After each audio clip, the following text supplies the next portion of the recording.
At Best Buy, you can always count on getting the latest tech at a great price. Plus, we'll make sure there are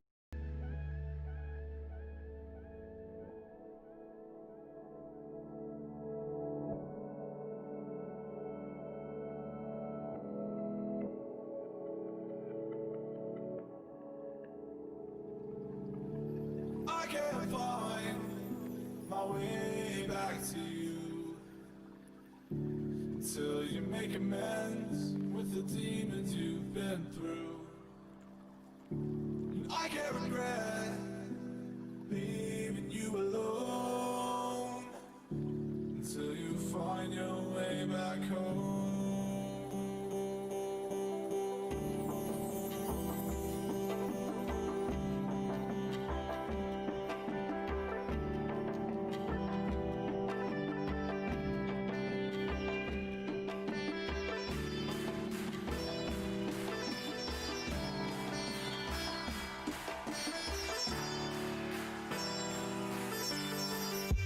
Until you find your way back home.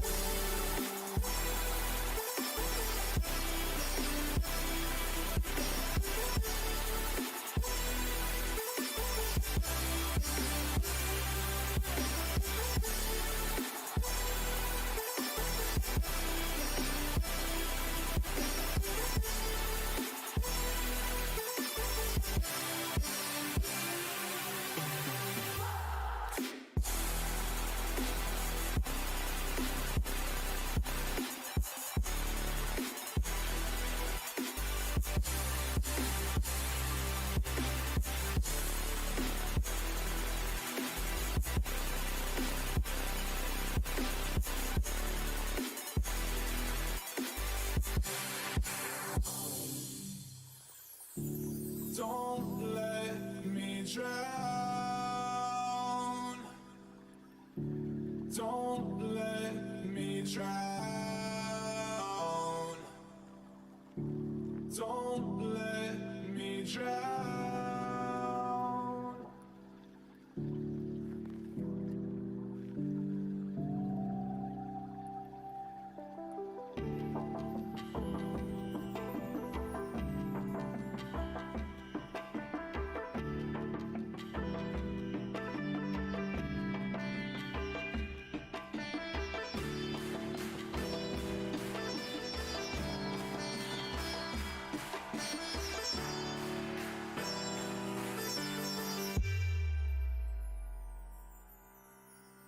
Until you find your way back home.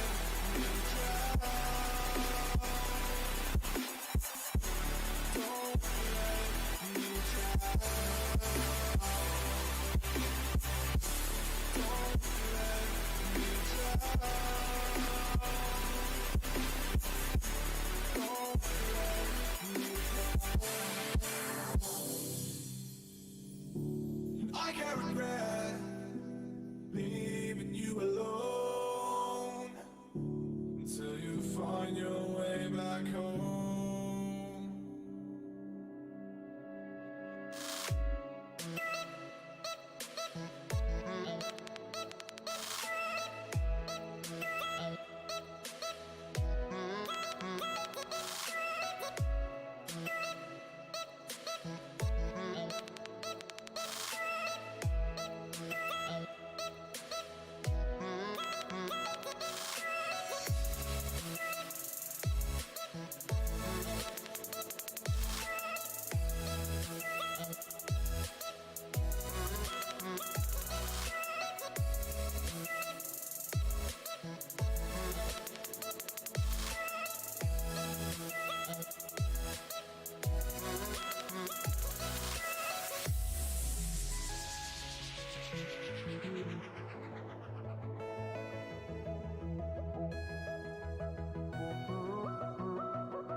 Hello, beautiful people, and welcome back to the NECC. I am your host, Jaron Bell, this evening, and again, I cannot wait to get into some action tonight. And of course, there's electricity in the air as always. He knows it. He loves it. He might smile, but right beneath me in that box right there, you see Voltage Plays, the one and only. What is up, my man? It's going well. I'm excited to see some good Rocket League tonight. Both teams tonight. It's going to be KWU going up against NTC. It's going to be very exciting. Absolutely. We have a fantastic match on deck for you guys tonight. Northcentral Technical College comes into this match tonight 1-2 on the season. They did have to miss a couple games. They are back at full strength now, so it's going to be interesting to see how they bounce back. And of course, this Kansas Wesleyan University team comes in today 2-2 on the season.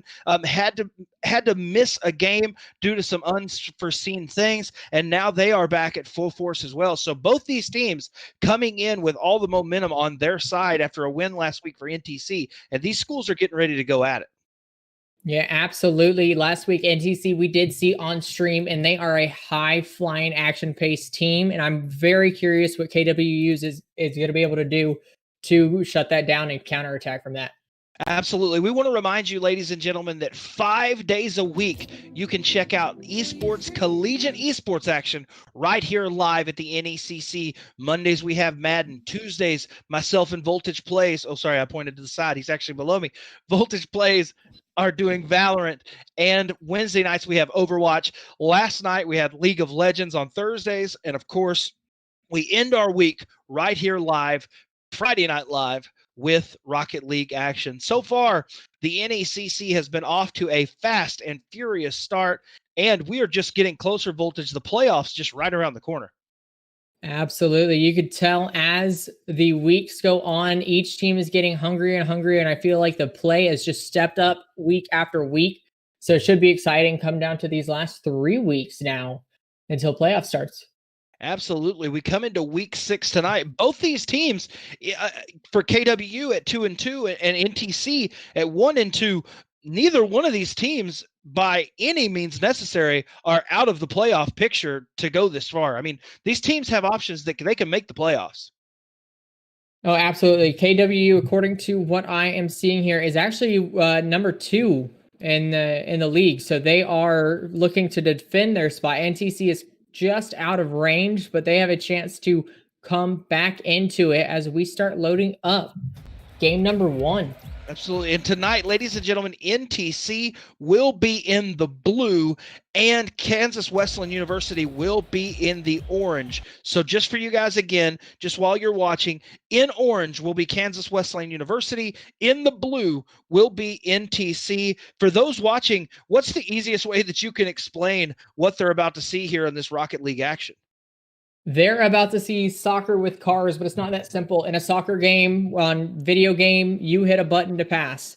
This, you have to control your car, your vehicle, however you need to make the ball with physics travel the way you want it to. So it's a very technical game at times. It's also a very hectic game at times.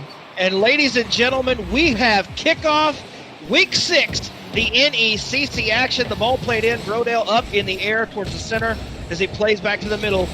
Let's see how this plays out. Absolutely. Diversity got the ball taken away, but Golden right back at it in a goal to 15 seconds into it. Golden gets a fabulous solo play right here off the wall, takes the read, gets the second touch on it, and easily puts it over the NTC team right there. Absolutely. Golden, the leading goal scorer for that Kansas Wesleyan University team. It's going to be interesting to watch him and see if he, in some of the matches they've won, they've taken over. Ooh, shot at a cheeky goal there, but it doesn't go in. Absolutely. We see the teams moving up. I believe that was Lightning in the air. Able to stop that. He gets one in front of his own goal. He's going to try to control it on the wall. Decides to pop it over. Golden gets it again. Hits it awkwardly off of the back of his car there. But it goes in favor of NTC as Koi Boy does take a shot, and Golden is there to shut it down. And another wonderful solo play from Golden. We see him take this ball, hit it off the wall. As it's up in the air, he collects boost and just easily directs it into the goal from the right side. And, I mean, just unbelievable plays. Heads and shoulders above the competition right now, looking very impressive. Let's see if NTC can counter. Absolutely, we have a chance, but Diversity dumps. I didn't even catch who that was. Yeah, Diversity takes a pass from the faceoff from Odell, and Frauhorn tries to stop it, but is unable to do so. Wow, and just an amazing play by Diversity right there. 3-0 lead for this Kansas Wesleyan team.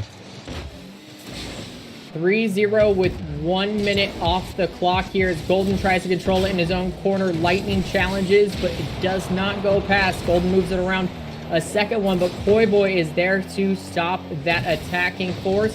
Almost a goal there. Fantabulous pass there from Koi Boy, but nobody is ready for it. And a counterattack comes in from Rodell and the rest of the KWU team. Lightning on his left side gets challenged, is able to keep control of it, but doesn't have the boost to get it center. Diversity in the corner decides not to take it across its own net, and a team pinch from Brodell and Diversity doesn't go in. Lightning is defending with the rest of NTC back here. Brodell high fly in action. Diversity just misses that one. Golden is the last back for KWU here. Lightning on the wall. Last week he was a big scorer in that game. And unfortunately this time, no action on the goal so far for KWU as they are still on the attacking side of the field here. Koi Boy keeps away from Golden. Open net for Lightning. And he puts it away for the first goal for NTC. And for Lightning, one of the best goal animations I've ever seen. Lightning, the clouds come up. It's a beautiful goal. And right now, NTC putting a lot of pressure on that Kansas Wesleyan defense. So let's see if they can keep that pressure up as they're down. Now make this a 2-goal game. Right, so early in this game, they got down 3-0, and they were able to strike back, kind of proving to themselves, you know what, we can score on them, and that was wonderful for them to do early. Get that mentality going, but Golden picks up boost and dumps, but Koi Boy's there to clear. Nobody there following it up for NTC as KWU continues their attack. Open net. Brodell takes a shot. Diversity cleans up Lightning 4-1. And what a massive shot as Brodell sends it on net. Diversity with the wherewithal to take out with that demolition. If that demolition doesn't happen, that ball gets saved. Huge play and a nice teamwork by Kansas Wesleyan. Yeah, nice, smart heads-up communication there. I like that. Koi Boy trying to control it on the wall. Lightning's there. Oh, and the pass just goes wide. Lightning trying to follow it up. Rodell takes out Koi Boy, so Frauhorn pushes, but it goes over him. Last back is Koi Boy, while Brodell just misses the net. Lightning trying to move it out of his end of the field. Is able to do so over Golden. A little bouncing ball just hits crossbar, and Lightning unfortunately pushes it away. Oh, and almost a goal there. Let's see, Brodell going to hit, make that bang. Here's going to be a shot on goal. Let's see if it goes down. Oh, and just a huge save by Golden, puts it off into the corner. Yeah, that was a wonderful save. He was last back. If he didn't touch it there, it was a easy goal, but luckily he was there for his team. 4-1 with just over a minute and a half left in the game. And Koi Boy is retreating to defense as the KWU team come to attack. And this right here is where a player like Golden can shine. When the teams are trying to push that offense, he's able to score those one-on-one goals. Let's see. But for now, the ball stays in the NTC end. Yeah, it gets out to midfield just for a moment, but goes right back in. Lightning pitches it off the wall. It's not going to be on goal, but he's going to be able to get up there and have an attacking force. They can easily score 3 goals in 4 minutes, but if you've only scored 3 goals in 1 minute, but if you've only scored 1 in the first 4, it's definitely an uphill climb there as Golden, with boost and control, puts a shot on net, but Lightning reads it perfectly with a wonderful save there. Koi Boy pushing up to Lightning, back to Koi Boy, but Golden shuts it down. I can see the teamwork that's coming out from NTC, but Golden twice now just shut it down. Diversity takes control of it. 50s is not able to get to the second challenge, but that was a fantastic first one. Almost a shot on goal there by Koi Boy. Just the ball was a little high, not have enough boost to get up there to hit that ball in. Diversity just puts it wide of the net. Brodell does the same thing. Let's see what they can do to continue this attack. Golden is the one staying back, not for long, as he puts it away. 9 seconds left. That's going to be the 5th goal for KWU. And that's a golden goal, but let's not overlook what Brodell did. Able to sit in that corner, keep possession of the ball, probably communication that Golden was coming, flicks the ball up in the air, and a massive goal to make this 5-1. Yeah, I have seen several different plays on both sides of the field where you could see that communication was there. They were trusting their teammates. These are two fantastic teams, and right now KWU just is the better team this game. NTC is going to have to come back next game and see what they can do to shut down mostly Golden, but Diversity and Brodell made a big impact for sure. Absolutely. And if you look at the scoreboard, I mean, it says everything. Golden has come in this year and been the leading scorer in every single one of these KWU matches. The kid is just out of his mind. And it's impressive to watch him play. For NTC, they were able to play, but too many missed opportunities. They had opportunities that there was possibly an open net, not enough boost to get there, double commits on balls in the center of the field. When you have players like Diversity and a top elite player like Golden on the other side, you can't make those mistakes. You have to capitalize on those opens.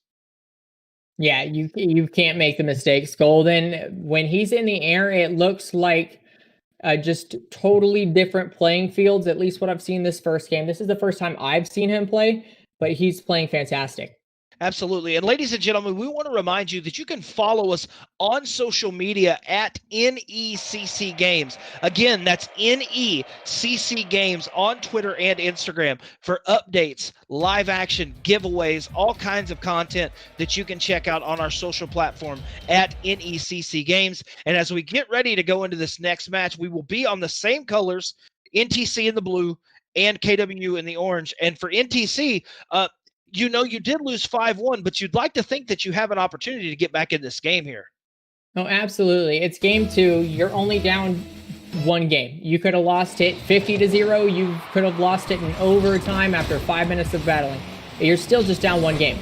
That's all it is right here. It is a best of 5 series that we are playing tonight as Brodell and KWU make their first attack of the game. Toy Boy is there to shut it down, but Diversity almost follows it up and just misplays it. Golden slows down, playing nice and slow, trying to find a center, but nobody there to follow it up. Oh, and wonderful dunk there from Lightning. Toy Boy there to follow in a demo. Let's see if Frauhorn can get there, and he can, but he misses. But Lightning, the one who started the play, brings it home. And how about NTC and the way they play as a team? The huge demolition in the net sets that off, gives a little bit of space. The first shot doesn't go off. His teammate is there, as now we kick off in game 2 with a 1-0 NTC advantage. Yeah, I really like the rotation there. They kept an onslaught, and it was only 4 shots on net, but at the same time, there are 3 players, 4 shots on net, one after another. It's hard to defend against. 100%. Brodell caught that one from Lightning there, but once again, NTC on the KWU side of the field, but they're slowly getting out as Golden has control. Lightning challenges it. It stays where it is, but a demo. Frauhorn takes out Golden in the corner, and that could be massive, but Diversity is there to shut it down, and Frauhorn brings it up from his side of the field, and Golden shuts that down again. That's back-to-back plays to try to move it out of the NTC side of the field that have been shut down by KWU players. Diversity going up, trying to find a teammate in the middle. It drops straight down. He tries to find Golden, who is slightly off to the right, not able to do so. Lightning pushes that shot over. Toy Boy with the challenge on Brodell, excuse me. Oh, and an own goal coming out from Frauhorn. Unfortunate. What you want. You felt like NTC was probably playing some pretty decent defense right there, and they just made a mistake on the back end, and the own goal comes out 1-1. Man, that's unfortunate. Yeah, it is disappointing, but like I said, it could be chaotic at times this game, and that's kind of what I was talking about. Good touch from Toy Boy to push it over. Brodell misplays it, but Golden is back, so it's going to be Toy Boy versus Golden. Golden moves it around him. Diversity to follow that up. Golden in the corner. Diversity following him. Oh, and so I don't know if you watch soccer or hockey or any of these sports where you control the ball on the ground. Almost sometimes not touching it is a better play than touching it, and Golden showed that off right there with a wonderful play to Diversity. Didn't get the assist, but he was as much a part of that play as Diversity was. Absolutely. Leaves the ball and massive goal. The ball's played into the KW end. Golden is up. Let's see here as he plays it in. No shot on goal. Big save. And it just goes over Coyboy. The ball's on the KW side, but right back. Coyboy jumps up the air to shut that down. Golden puts it on net, takes Frauhorn and Lightning to save it. Can they do it again? Yes. Brodell takes a shot on net, and the NCC team shuts it down. Good challenge. Diversity in the corner. Coyboy comes out of net to shut it down. Golden with another onslaught. It's unstoppable. 1-3 KW halfway through game number 2. And my goodness, you have to give it to this KW team. Not only have they made some mistakes and gave up a goal early, but they are just onslaught, non-stop, pedal to the metal right now. Yeah, at this point, NTC is really hoping Lightning strikes twice as they are down 1-3. They need to move it out. Lightning, their only goal scorers so far this game. Coyboy tries to move it forward and get some attacking pressure there. Not able to do so. Gets a demo, which I'm not even sure if he knew he was there. Just got a demo on his defensive side, so that sends the player all the way back to the other side of the field. Diversity versus Frauhorn. He gets it over, but it's not on net. Frauhorn reads it in the corner, but not exactly what he wanted to do. And a misplay once again as Golden just pops it over and reads it off the wall. I mean, how about Golden? Look at this replay right here. This is a goal between 3 defenders. Look at this. Left side of the net. You know that you're upsetty spaghetti if you're those 3 defenders right now, because that is not what you want to be on a highlight for. And it wasn't just the fact that it was, a goal against 3 players. It was a goal that looked so simple for him to do, and he almost did it again, but Brodell messes it up. His teammate comes in, tries to assist, but is actually hindering him from scoring there as Diversity picks it up. Frauhorn challenging. Diversity brings it around 2-1 to play in the net. Lightning brings it out.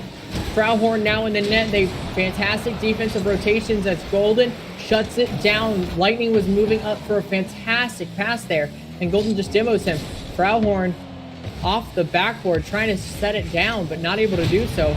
Golden gets demoed. Coyboy with the ball, not able to make a second touch on it there. Coyboy backing up. Front flips coming in from Diversity. Golden's there, chips it off the crossbar. Bar down, as they say, and we have the same score line as we did in game number 1. Wow. And if you look at this replay, just every single touch is precise. Puts it in the net. Golden has just shown why he is what he is, why he's the leader of that team, and it's just impressive to watch. Yeah, to be honest with you, I haven't seen one player stand out as much as we have seen Golden today on the games that I have been here for. It's quite outstanding, and then his skill level is very high because all of these players in here, they're very good players, and he's just making it look easy. Brodell trying to push it out, but it leaves it center. Frauhorn centers up, and Lightning almost catches it, but he does not. Hits the crossbar out. Still on the KW side of the field, and I spoke too soon as Brodell sends it out and centers it. Frauhorn with a good touch to the corner, but they need to clear it because they still are on defense. They are having trouble getting it out as Coyboy makes me bite my lips and not say anymore because he brings it out of the side of his field, and that was almost a goal from Frauhorn, but Golden just drops straight down and shuts it down. And that's, I don't know if you saw that there, Bolt, but that's 2 saves back-to-back in a row. Both those shots on goal, Golden just shuts it down. It's more than impressive. Yeah, it's very impressive that he was able to do that back-to-back, but neither of them had speed. That's what you're looking for. You're looking for so quick that the other player can't react, or so precisely placed that they can't reach it even if they had time. And it just wasn't there. Well, and you just have to be impressed with the way that this KW team is playing right now. Golden and Diversity, both freshmen there at Kansas Wesleyan University. Brodell comes in as a senior. This team is put together well, and you know what? They are showing why they are that second team in this division in the playoff race, and it's impressive. But if you're NTC right now, I hate to say it, but it's not that you're overmatched. Golden is by far outplaying anyone else on the field right now. But in reality, there have been mistakes by this Kansas Wesleyan team. There have been a couple double commits. There have been some misplaced shots by Brodell. But NTC just not able to capitalize on those mistakes, Voltage. Yeah, they haven't been able to capitalize on the mistakes quite yet. But I think that they have a good opportunity in the third game. This is a team that went, I believe that was the 5 games against CMU 2 weeks ago. I mean, they're able to come back. They're able to fight through. They're able to be a competitive team. So I'm curious what, like, I see Blast is in here, and I think that's a substitution. Blast for who? Yep. Right. So Blast came in, and I'm missing a name, and it'll come back to me during the game. But Boy Lightning and Blast will round out the blue side at NTC, and it's still looking like it's going to be the same teams from KWU, but they may still have a sub yet. As we're taking a quick break, what I'm looking for NTC is to be able to tell that they're communicating. No double commits. None of that needs to happen. They're all good players on this field. They can trust each other, play together, and move up as a unit. Maybe not everybody up right next to the goal, but too many times I see one player dribbling it out and able to get past 2 or 1 and get it onto the KWU side of the field, and then they go for a pass or try to find a teammate, and nobody's there. So I'm looking for them to move as a unit, work together, and just settle down and focus. They can bring it back. I mean, they've scored against them both games. It's not like they're an impenetrable wall. And most of these goals have been slight mistakes, not big mistakes, but slight mistakes on their side that KWU has been able to capitalize on. And when you make those little mistakes against some teams, there might be a margin of error. The problem being when you try to make a mistake or you take a soft shot on goal, one of the issues is Golden is always there. The kid does not go away. And so if you are NTC, you have to play almost perfect Rocket League, because even though KWU makes some mistakes, those mistakes being made by other players on the team, Golden is right there to play at a stellar level. And forgive me if I'm wrong, but in Rocket League, it's hard to stop one person because of all the rotations that you're having to make. But they have to do something, because Golden is just running away, trying to push KWU to a 3-0 victory right here.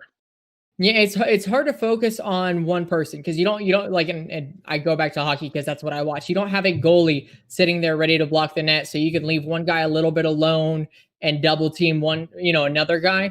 It's not like that. It's a whole team. Normally when you're, defending, say Corey Boy's bringing up the field and Golden goes head to head with them, both of those players are out of the game just for, a couple seconds, but it gives an opportunity, an opening in some cases.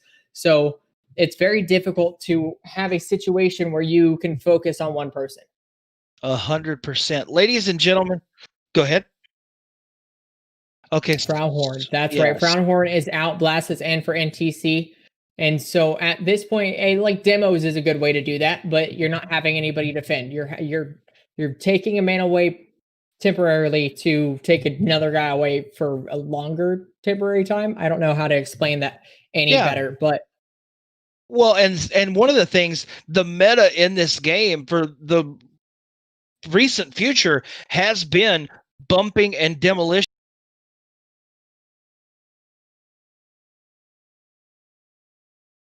Has been here, meaning what the style of play is in the competitive ranks.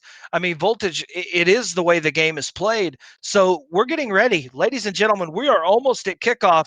We remind you, Kansas Wesleyan is up 2-0 in this best of 5 series. They can win this match right here as we have kickoff on Friday Night Live Rocket League here at the NECC. Absolutely. Like I said, NTC does have Blast in, and he's looking to make an explosion here, and that he does. It's Diversity Demo Zone. And Golden, with fantastic positioning, he sees all NTC players on the left side of the net there, and he's just ready to just pop it on the right side, right center. 14 seconds in the game after kickoff. 14 seconds, and he's It's unbelievable. making it look easy. Lightning with a win on the face-off, but Brodell is there. Off the backboard, decides not to challenge it, decides to be ready for the shot, which is a fantastic idea there from Diversity. Blast moving up, not picking up boost, choosing boost over ball fantastically. And I know it's only 30 seconds in, but outside of the double commit there from Koi Boy, who was able to get back in time, I think it's been a more mechanically rounded game so far on the side of NTC. Blast only one in net, moves up, it is open. If Brodell got it around him and on net, that would be a second goal there. Lightning's having to push it to the side. Blast and Koi Boy playing together, and I look like bump each other, but I could be wrong. Diversity sending it off the roof, and it sends straight down. Koi Boy is able to push it out, but Brodell is right where he pushed it to. Lightning moving into the left side of the field. Really, I thought waiting for a teammate to come, but he doesn't have boost. Able to pick up the mid boost, but that means he's not in front of the net to help his team. Diversity picks up a pass from Golden. Koi Boy off of the wall, not able to control it on his way down, had no boost once again, and it looks like Lightning and the NTC team are making their second attack of the whole game a minute and a half in. Well, and it looks to me like they can't even try to turn offense because Kansas Wesleyan is consistently rotating and keeping the ball in their end as Koi Boy sends it to the middle of the field, but Golden is right there to watch this shot from Blast. Slow plays it, pops it up. I mean, KWU is really showing you what fantastic rotation looks like. Golden moving it up, has an opportunity in front of the net, does not get there, drops it down for Diversity, but goes over the net, and Lightning's there to keep it going. Blast and Diversity meet in the corner, and Diversity is the winner of that one. Koi Boy meets him, and it's a 50-50 battle right there in the corner. Nobody wants to step in and get out of position because they're waiting for the ball to pop up to make their move. Brodell was back waiting, ready to play defense, but he doesn't need to as he brings it up the side of the field. Diversity. I saw somebody high flying and I assumed, but Diversity from the wall sends it in, and just a floater. Just a fantastic floater. Watch this as Golden gets the ball from almost the wall, but just really doesn't put a lot of power on it, but places it top right perfectly where nobody was. Just a one tap, one shot, unbelievable goal to push this to 2-0. Yeah, it was fantastic there, and it was a teamwork effort. You saw Diversity and Brodell making their offensive presence be known, and not a whole lot there from Golden until that goal comes in. He waits for his time to strike, doesn't overcommit, doesn't push himself to the extreme, and that might be an opportunity there from Blast, who's not able to get a touch on that one, but they did have a great opportunity. KWU bringing it down the other side with Brodell leading that charge. Diversity really close behind him, decides to back up and settle the ball down, but they don't settle it down, and almost a shot there from Lightning. Diversity gets some help there from Brodell in the corner, but Koi Boy pushes it on. Last one back was Golden, who handles it cleanly, and that's just off left of the net until Diversity touches it, and Koi Boy flying across the net just pushes it to the side. It was fantastic play by him. Blast pushing it farther. It's just this defensive and offensive rotation, and they're waiting to see who breaks first. Koi Boy trying to find Lightning in center, but Blast steps up to push and make his presence known be there. The pressure is mounting as Lightning in the air. Doesn't get the touch he wanted. He wanted a little bit more speed on that, but it was a fantastically placed ball. Diversity pops it up. Koi Boy is there to get the pass from Lightning, and Blast picks it up from Koi Boy. Lightning, with a floater of his own that doesn't go in as Golden shuts that down. Too much. Perfect little drop shot pass, had the teammate in position, but Golden just too much pressure, too much awareness to get there and push that ball out. Yeah, it's this game is so much closer, so much more balanced, I want to say. As Koi Boy pushes it off to Lightning. Lightning from the wall gets a miss hit there, tries to follow it up. Both of his teammates try to help him, and that they weren't able to do that. Diversity to Golden. Golden over to, I was hoping Brodell moved up and we would have a tic-tac-toe situation, but Koi Boy in the front of the net keeps it pushed over. They're not going to be able to get there, and a fantastic second touch from him to disrupt any players on the KWU side of things. 2-0, 3-0 in the series, I should say, and that's going to do it. KWU is going to be the winner of this Week 6 series. Well, and it was a fantastic matchup. And we, as we came into this match, honestly, Volt, this is not the way that I thought this match would play out. Kansas Wesleyan, just unbelievable dominant performance. And wow, it was very impressive the way that they handled themselves out there. Yeah, it was very impressive, but it's just the fact that nothing was able to get going for the NCC team. And when it did, KWU was there to shut it down. I haven't seen our team so far so mechanically minded and positionally aware of where everybody is. It was a lot of fun to watch, and they really put on a clinic of what you want to do when you're playing high caliber teams. Absolutely. And again, we can't stay. I mean, there's no question. If you had to make an MVP of this match, I think we can both agree that it was Golden. There's no doubt about it. Yeah. I mean, it's not a challenge. I'm sorry. I'm at a loss for words after that. I completely understand. Guys, again, Kansas Wesleyan University moves to 3-2 on this season with this win here in Week 6 over Northcentral Technical College. Northcentral Technical College is in Wisconsin, so they are dealing with some cold weather up there, but the real amount of cold was how cold this Kansas Wesleyan team came out, ice in their veins, and put on a performance. It was unbelievable. Ladies and gentlemen, we do want to remind you that we are just getting started. Big thank you to everyone in the chat. A lot of Yote fans, a lot of other things. Big shout out to, let's see, they're talking about hippos. I don't know what that means, but great stuff in the chat. We appreciate you guys. If you are brand new, make sure you hit that follow button in our chat. We have over 500 people to our platform. We are so blessed to be there. And guys, we are just getting started here in about, let's call it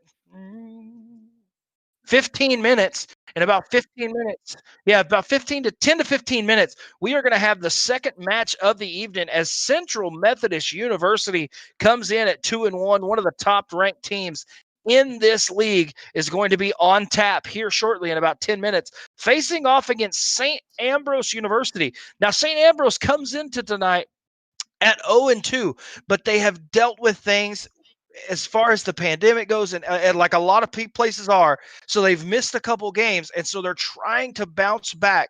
And so I am interested to see how that St. Ambrose team bounces back against CMU. It should be fun to watch. Everybody, like we said at the beginning of the cast, everybody's fighting for a playoff spot at this point. They're looking to win. It's the initial season of the NECC, and they're looking to make their name a part of the NECC history right here. Absolutely. Big shout out to ZDVS1. Thanks. He said, great job, JB and Voltage, man. So big love to the Twitch chat, man. We appreciate you very, very much. Okay, guys, listen, we want to say thank you one time. We want to say thank you to our partners. Thank you to our friends at Helix Esports for all they do with us behind the scenes to try to take collegiate esports to the next level. We have a very exciting announcement coming very soon with Helix Esports. You're going to want to stay tuned for that. And you might be watching a replay of this performance, or you might be watching it live on ESTV, our linear TV partner, now available on Samsung TV Plus, the Roku channel, Vizio, plenty of options where you can pick up ESTV, providing you esports action from around the globe on their platform a lot of the time. And of course, last but not least, thank you to our friends at HyperX. I know I've got my 7.1s on. Is it 7.1, right? I'm not crazy, right? Yeah, I got my 7.1s on. Big thank you to HyperX. Some of the best gear in gaming now comes to the NECC. Voltage, we're going to have to get you one of these headsets soon. Yeah, I'm waiting for mine in the mail. I'm very excited for that one. Absolutely. It is going to be fantastic. Guys, again, we are less than about 10 minutes away from that second matchup of the evening. Stay tuned right here. We will stay live and bring you more Friday Night Rocket League action for our commissioner, Jacob Van Ryan, our executive producer and director of esports, Caleb Glooby. behind the scenes tonight, making sure we have all the information that we need. And of course, y'all give it up one more time right below me, my main man. You can check him out on Tuesday nights with me on Valorant. I love it. No, he points up. I feel like I'm in an episode of the Brady Bunch. And I look down and you look up. It's fantastic. Guys, thank you so much for being here. My producer is laughing in my ear and it's hard to think over it. But thank you again for being here. And until next time, my name is Jaron Bell for Voltage Plays and all of us here at the NECC. Stay beautiful, stay blessed, GG's, and we are the NECC, and we will see you shortly in about 10 minutes. Have a good night.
Up here,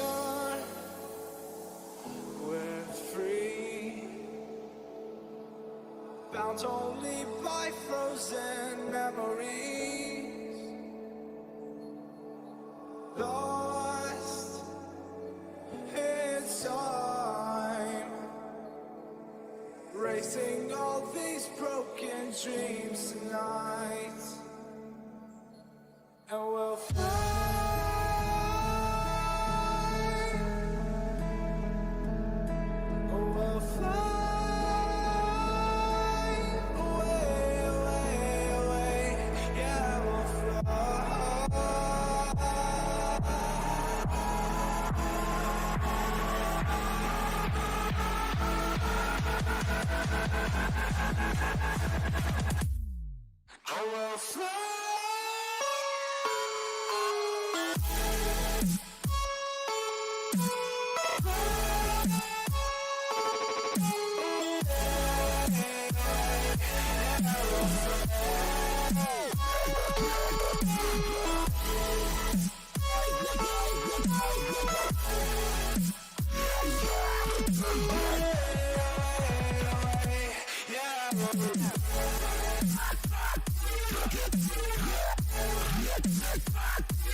Hello, all you beautiful people, and welcome back to the NECC. And it is Friday Night Live. That means it's Rocket League time here at the NECC. And I know Megan Trainor say it at best sometimes, where she said it's all about that bass, But tonight it's not true. It is about that bass. And Oliver Bass from the past is in the building below me. What is up, my guy? Not much, Jaron. Just ready to see some high-flying Rocket League action. I'm very excited for the teams we got coming up in front of us. So we got CMU versus St. Ambrose. I'm excited for the matches here, and I'm excited for the matches we got following up. We've got 2 more matches left tonight, so all y'all don't go anywhere. I'm going to be around, and we got a lot of Rocket coming up. That's right. And ladies and gentlemen, do not be fooled, because my man will get that energy level up. I'm just a little too much. He'll come up with me. Ain't that right, Oliver? Just a little. He hadn't had his coffee yet, folks. I got to see that high-flying action. I'm ready to see it. I'm excited to see what happens. First goal, you're going to hear me screaming like there's no tomorrow. So I'm excited to see what we got coming up. And ladies and gentlemen, we will remind you that this CMU team comes in tonight 2-1 on the season, 2-1 on the season, and St. Ambrose University comes in here at 0-2. Now, again, St. Ambrose was not able to compete in some of the early matches just due to some issues, but now they are here. They are at full force. They are back in this league, and we are excited to have them. It is going to be a fantastic matchup. Before we get started, we want to remind you that you can check out esports, collegiate esports action at that, right here live at the NECC 5 days a week. Monday nights we have Madden. Tuesday nights we have Valorant. Wednesday night is Overwatch Wednesday. Thursday nights, like last night, you can see my buddy Ethan Dolan as League of Legends is live. And of course, Friday night, you see myself and Voltage Plays and Bass from the Past as we are here for Friday Night Live and the NECC Rocket League division. And tonight we have the Champions Division on tap. And I tell you what, we are ever so close, right around the corner. Bass, we are so close from this playoff season. I mean, it's getting intense. Oh yeah, we're very close right now. All of these games count more than ever. Every single win that you have is bettering your seed for as you get into the playoffs, and it gives you a closer chance to getting the playoffs if you're one of these teams who hasn't had as great of a first beginning to the season. So this is really where it's make or break for a lot of these teams, and I'm really excited to see what they do when their backs are truly against the wall.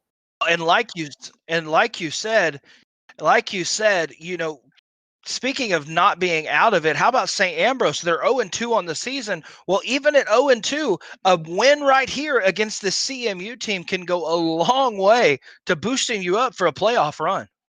Absolutely. If you're able to get a win here, next win after that puts you at even. So that's a huge difference from starting off 0-2. They've got plenty of time left to do that. So it'd be incredible for them to get off to a successful start here today and have a really good series to put out for all of our fans here. So I'm very excited. I don't know about you, Jaron, but I'm just anxious waiting for this series to start.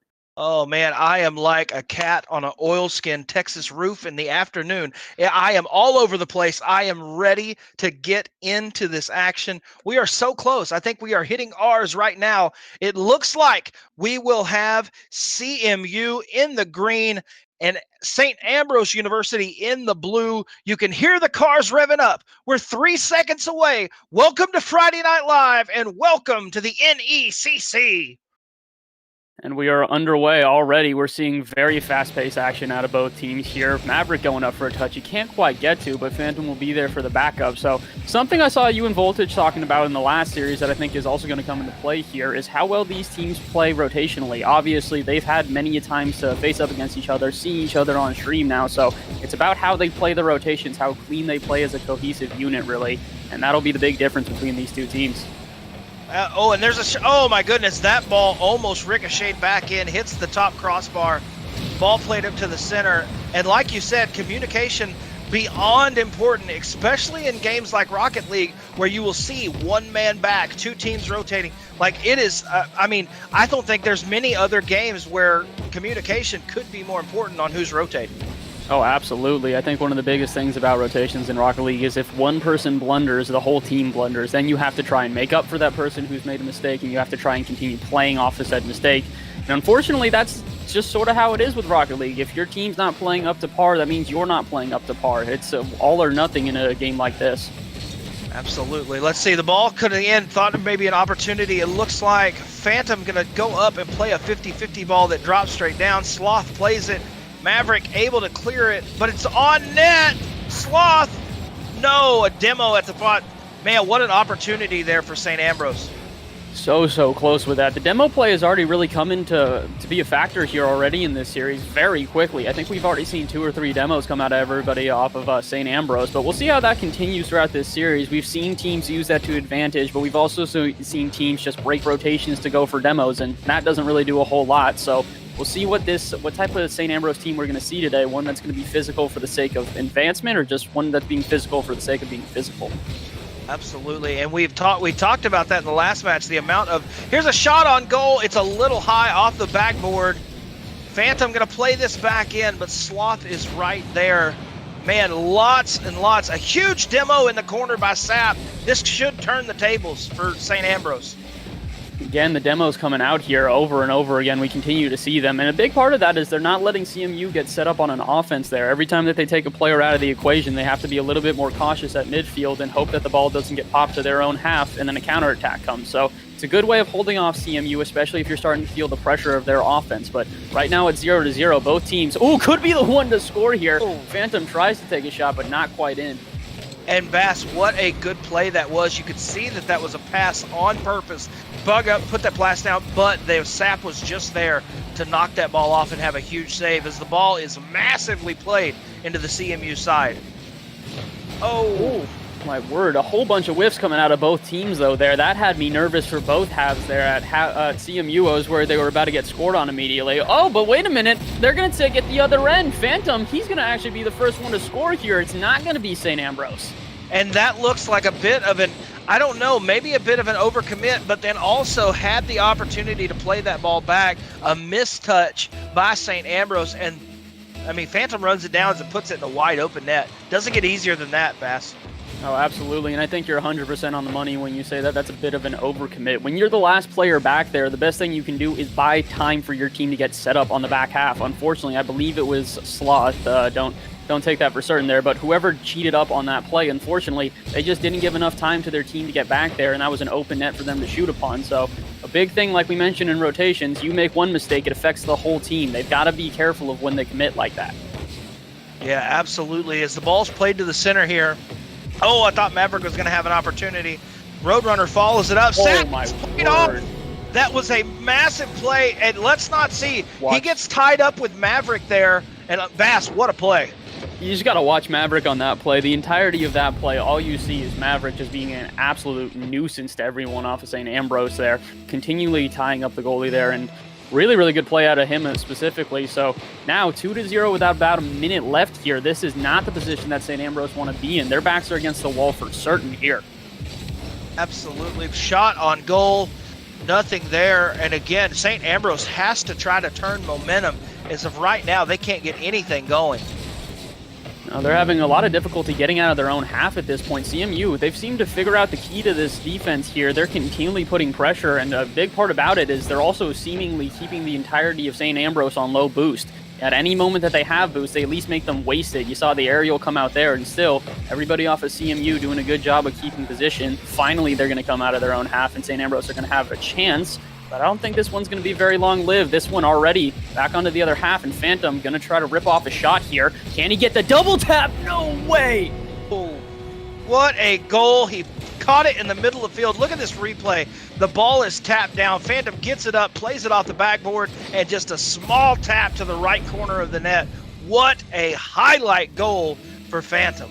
And you knew that was coming. You saw him flying through the air, getting ready for the shot. The question was there going to be a defender up to contest him? But Phantom, luckily, was able to get there before anyone could get a good save and just absolutely ran through the defense there. 3-0 now with about 20 seconds left. And I think it's pretty safe to say CMU have absolutely dominated in this first game. Are going to take the first win here in this series. Absolutely, and you would just hope that for St. Ambrose, you just want to try to get out here with as clean of a sheet as you can. Not that, no! Goodness gracious. Oh! And Roadrunner, they were trying not to score an own goal, but nobody looked to block the Roadrunner as he says, beep, beep, and puts it in the bottom of the net. Wow! You can't see my hands right now, but they're all just, oh my word, I'm just freaking out, like trying to figure out what happened there on that play. I'm just like, the amount of just confusion I have over that own goal, unfortunately. That was not the touch they were looking for, but really, if that ain't a perfect sort of analogy for how this initial game was played, St. Ambrose definitely not playing their cleanest Rocket League here in this first game, looking a little bit awkward throughout the match, especially when it came to their defense. Absolutely, and I don't mean to make a throwback cartoon reference, but if CMU is the Roadrunner, I mean, right there, St. Ambrose absolutely looked like the Coyote because nothing could go their way. They try and try and try and still not able to capitalize on anything they could get going. And Oliver, as you look at this, I mean, to me, it's pretty simple. They continued to put pressure on them, and for St. Ambrose, they just couldn't get the ball out of their own end. Yeah, they really just didn't have a lot of opportunity to get off their own half, and that really is reflected in the scoreline. If you look at the total, 13 shots for CMU and 2 saves for the team versus St. Ambrose only had 3 shots, yet they had 8 saves. So St. Ambrose really were on their own half pretty much the entire time, trying to figure out a way out. And unfortunately, we've said this before, and I'll continue to say it, a save is not the same thing as a clear. If you're not able to transition that save into something to get off your own half, it really doesn't mean much. It's just sort of delaying the inevitable as another shot's going to come in within a couple of seconds. And again, for St. Ambrose, you know that they played really good defense for the first 3 minutes of that match. Those goals came towards the end of that first match. Ladies and gentlemen, we are in a best of 5 series, so plenty of time for St. Ambrose to bounce back here.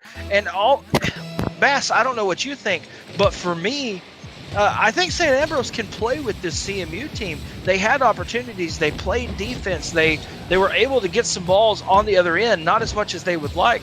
But for 3 minutes, this was a tight game. Mm-hmm. It was a very close game back and forth. Really, the biggest thing about the entire thing would be if St. Ambrose can try and transition their team, like transition out of their half cleanly, get the same similar shots, because their shots were not bad. They just need to get out of their own half a little bit more cleanly, or they're going to have some issues. That's the biggest thing about the entirety of that game, is just sort of getting out of their half cleanly, being able to transition cleanly, and moving quickly with the ball. That's something we saw CMU do the entire game, so if St. Ambrose can copy that, they've got a great shot. Absolutely. So we will see how that plays out as we get ready to bounce back for this game number 2. I think we are getting pretty close to ready. Have a little bit of a pause in the action. We're going to stay tuned for that. And Oliver, one of the things I'd like to touch on, you know, you spend a lot of your time...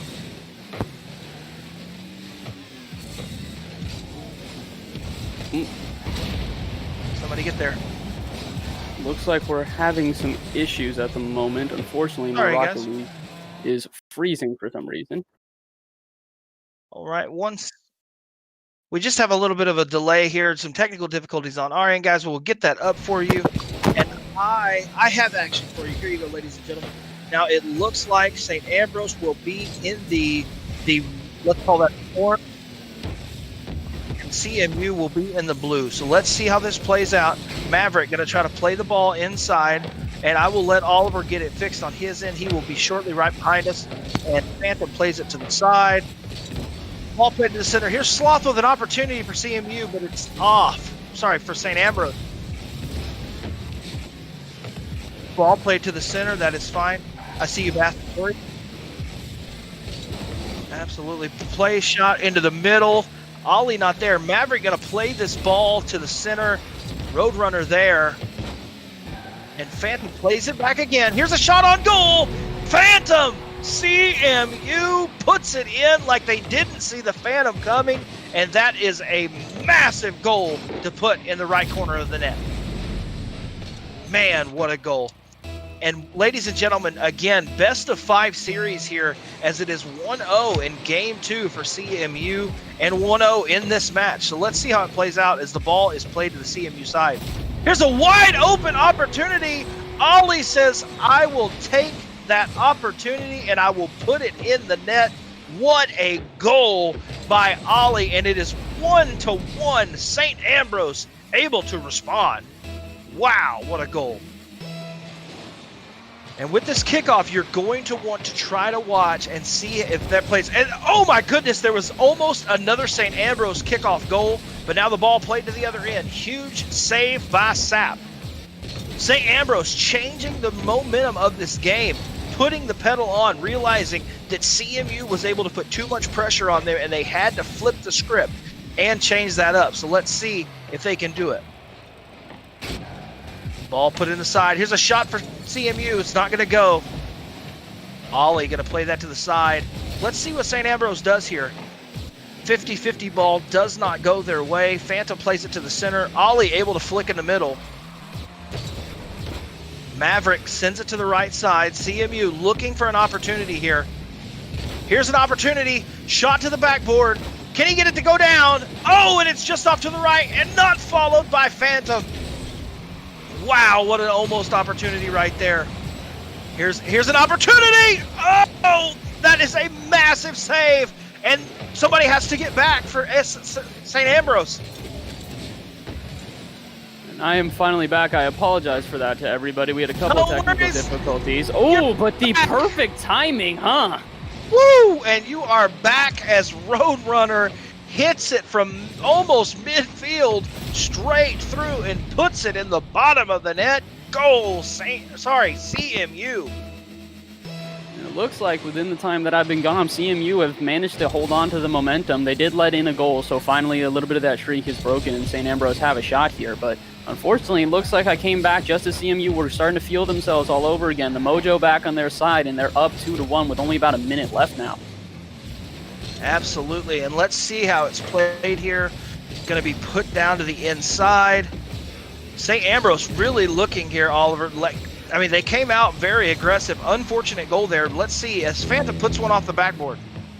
I can already tell within just the little bit of time that I've been able to watch them here in the second game, they have been extremely fast-paced. This is a much different team than what we saw in the first half, or in the first game, I should say, where they were very hesitant to go to the ball. Now you see them diving for everything, and it looks like it's working out pretty well for them. They're maintaining possession, ooh, and taking ridiculous shots at that. That one almost dropping through. Almost puts in a massive demo right there. Here's an opportunity. Oh my goodness, what a play by CMU as there's nobody back yet. He has to hit this. Oh, and it's off the mark. Wow, what a play right now. These guys are getting aggressive from both these teams. Both teams really diving at the ball as every single possession matters, like the entire game is on the line, which for St. Ambrose, it's not untrue. Right now, they need to score. They've got about 10 seconds left. They need one good possession, but unfortunately, I was going to say, no one's home. I think without that redirect, we were going to 3-1. But St. Ambrose have been given a gift. This ball going to stay up. Can they run with it? Oh, no, just not quite able to get there. CMU going to take a 2-0 lead here in this series. And with that goal, and what an unfortunate goal. You saw St. Ambrose, they started out this game, they started it with more and more aggression for sure. You could tell they came out, they realized that they weren't able to push the ball out of their side of the field, and they did that this time. They pushed the ball very heavy, and it worked their way. They got an early goal out of it, just not able to stop that unfortunate second goal from CMU. But you have to think, I mean, Bass, if you're St. Ambrose, you have to think that that's something you want to retry again and maybe put some more momentum like that fast pace as you did in that game. Oh, absolutely. If you're St. Ambrose there, you got to run with what worked there. The biggest thing for CMU there was that they were not expecting the speed that came out in that second game. That was completely different to what we had seen previously. So a big thing about that is that if they can try and run with that momentum, just the momentum of the single goal they did have, that's going to be huge. So what they have to do here is come out into this next game explosive right off the bat, be in CMU's face. Don't let them have any possessions that are too extended. Don't let them play around with the ball for too long. Just immediately dive on everything and just make them feel uncomfortable. There really is a lot of benefit to keeping a team super, super awkward because they just don't get confident touches. First game we saw that with St. Ambrose where they had 1 million saves but never got out of their own half. So if they can flip the script here in game 3, I think we have a very long series ahead of us. Absolutely. And I'm interested to see, as we are 3 seconds away, here we go, ladies and gentlemen. We have kickoff in game 3.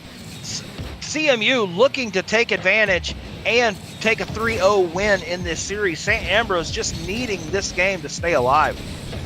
Absolutely. They're really backs against the wall. We've said it a couple of times today, but this is extremely big for St. Ambrose. I believe, as you mentioned, going into this one, St. Ambrose is 0-2. They do not look like a team that is 0-2, but if they're able to if they can get a win here and just run with that momentum, they've got a good shot at bringing themselves back to 500 by the end of the season. But it stands right now, there's a lot in between that, as CMU have played incredibly well.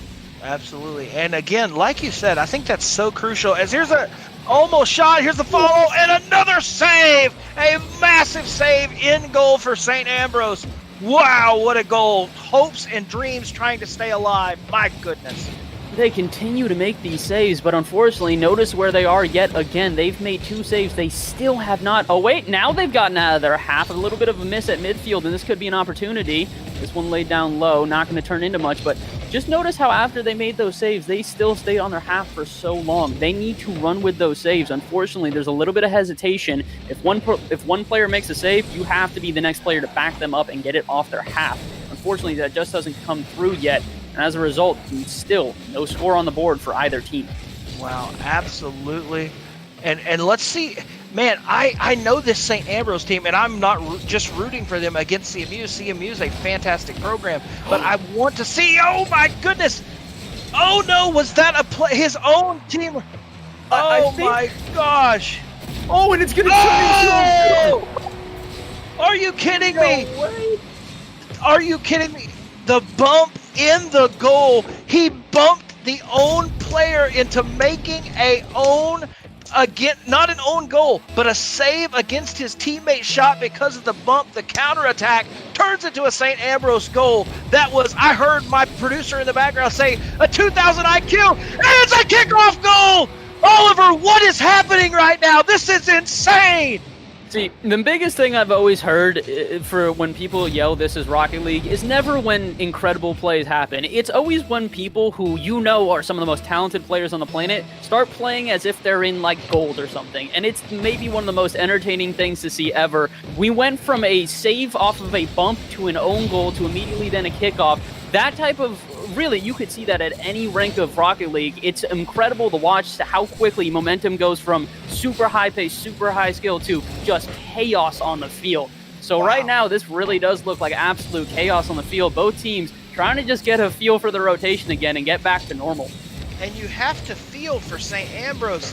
They had an opportunity, such an opportunity there with that 1-goal advantage and the kickoff goal for CMU right behind it. St. Ambrose needing to win this game, and unfortunate and a huge demo right there. And again, you see now this is the worst place for St. Ambrose to be. We've seen so many times they have struggled to get off their own half once they get their backs against the wall and they play on their back heel on defense. So right now they need one quick transition out of their half or you know the inevitable is coming. and CMU are going to score again. They're doing a good job here right now. Maverick actually just gets juked out. So now Saps has got an opportunity. Can someone for St. Ambrose bang this one home? No, not quite. See here, and for St. Ambrose, they need the opportunity. There's a 2v1 situation, but it's played up in the air and demoed. Again, this is just looking so chaotic. You see the bump between Sap and Sloth on the backboard there. Right now, St. Ambrose, they've got to be careful. We've seen this play develop so many times before. If they continue to waste boost and waste possessions, they're not going to have a great rest of this game. That's a nice shot out of Sloth there, so a good change of pace here. St. Ambrose, they need to score on this possession, and unfortunately not able to get out yet again. They're making me very nervous with the second half of this game. Oh, and that's why. That is exactly why the defensive rotations break down for just a half a second here. And with no one home, Maverick realizes he can bang this one through.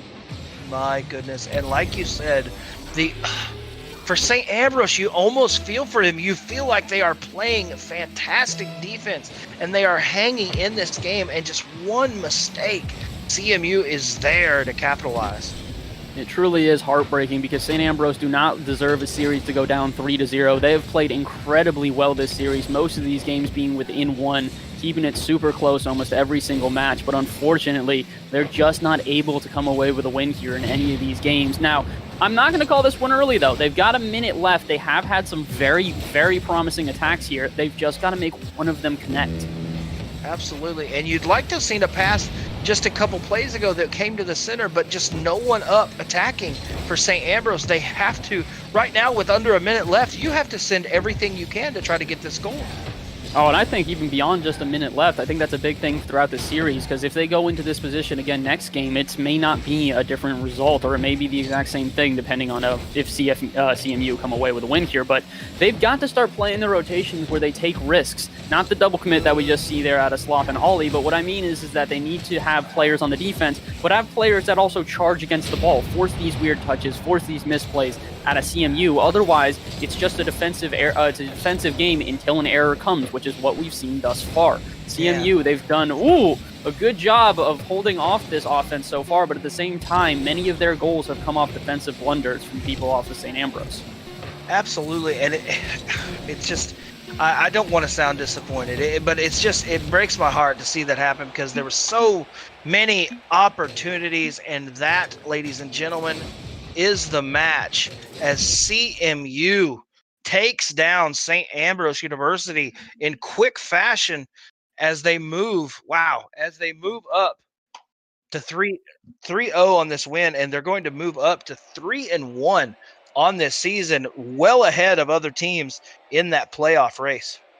I mean, that's just huge for them going into the rest of the season. At this point, they're not necessarily guaranteed a playoff spot, but they're pretty much close to that. And at that, they're going to have great idea of what seed they're going to get, what teams are going to be the lethal ones. Obviously, taking one loss in the season is huge because you know which team you have to be prepared for as you get into the postseason. So really a great game out of CMU, and also a great game out of St. Ambrose. They did the best that they could, especially in that last game, really showing a lot of their firepower there at the end. But unfortunately, just a little bit too late. CMU doing a good job throughout that whole game of keeping pressure, and really throughout the whole series.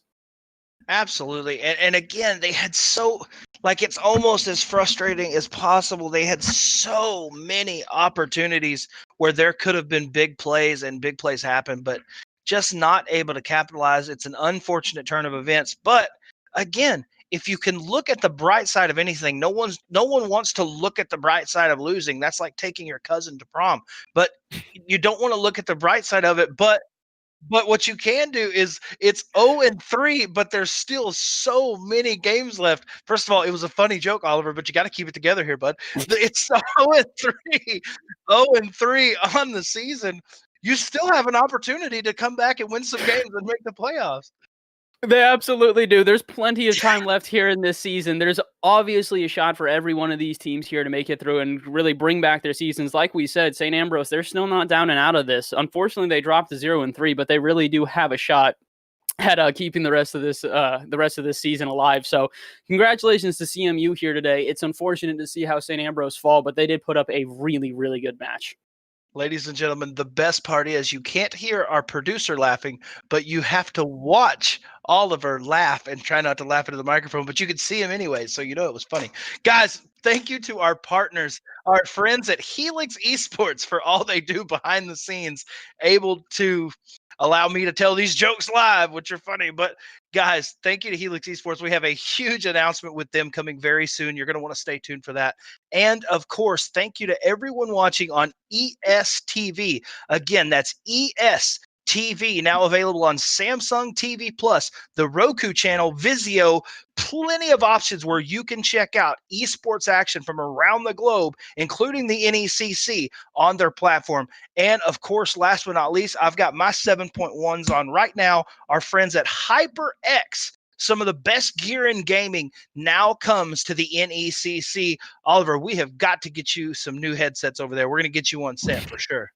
I'd love it. HyperX has been such a great company for so long. We all know and love them. So I would be glad to take any of their products. I know they're going to be top quality. I know they're going to be great sound. So always happy to do that.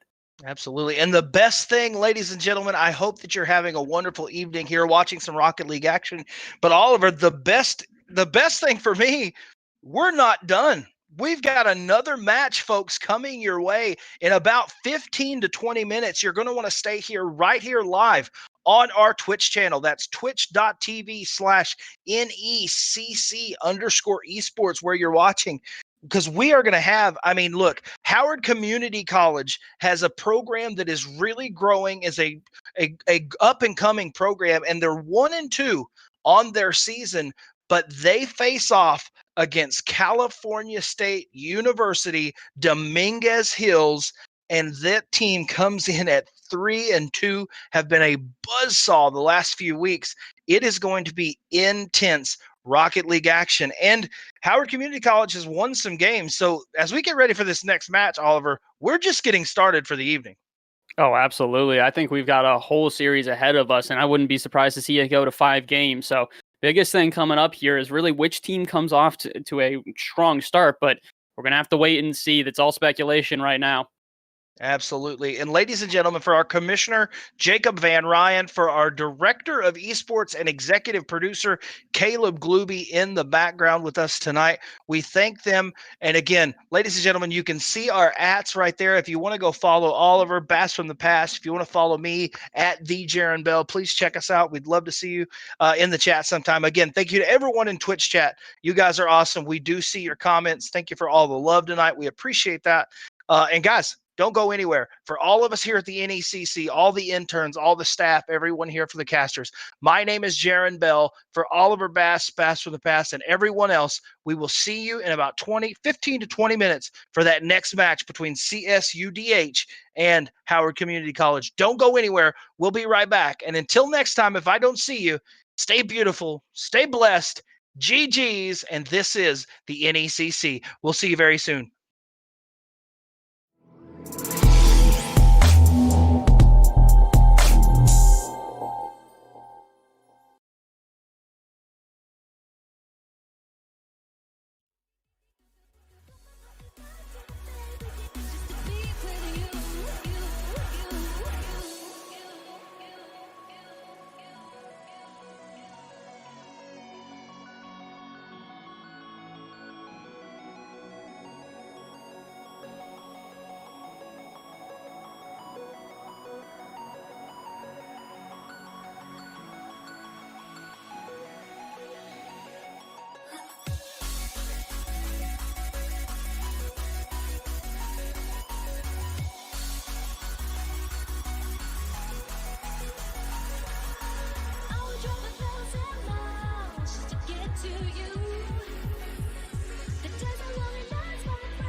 feel like I fought all my life for this.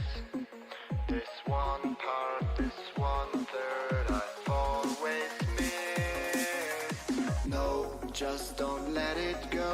I started the fight, but now I'm losing. So will I fall again? I'm scared of heights, yet it was me who ran away.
Oh, I can't forget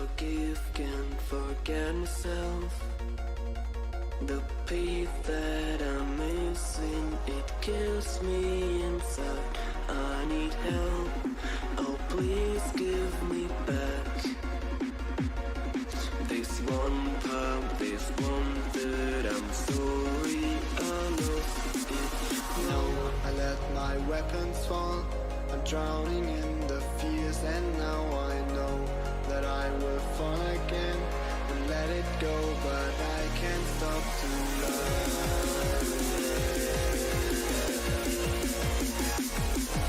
To love away.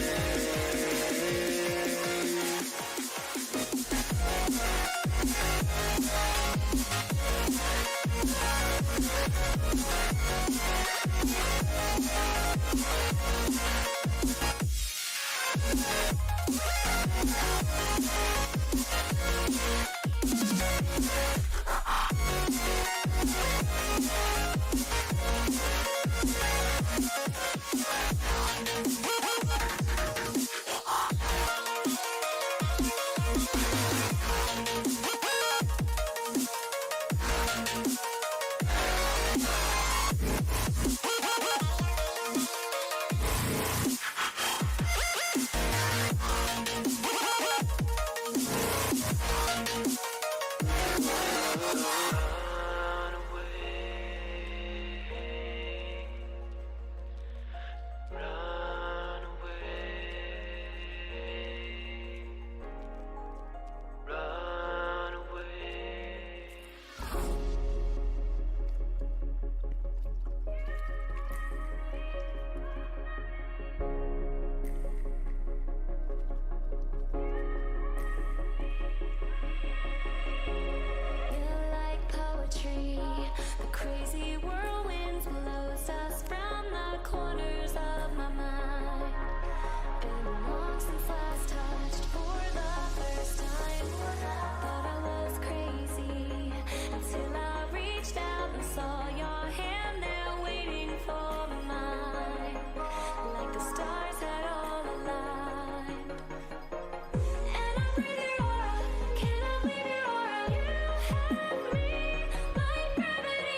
like you were already mine.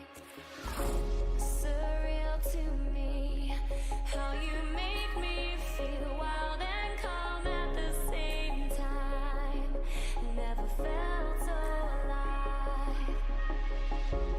Thought I was crazy until I reached out and saw your hand there waiting for mine, like the stars had all aligned.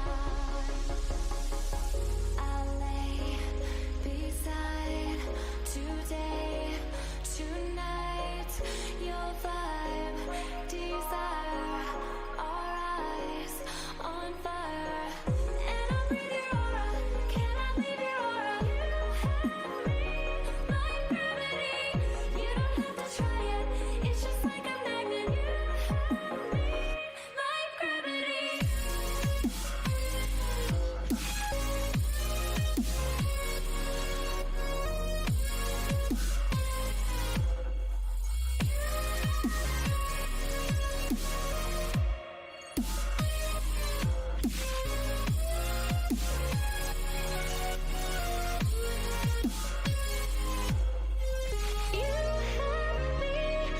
gravity. You have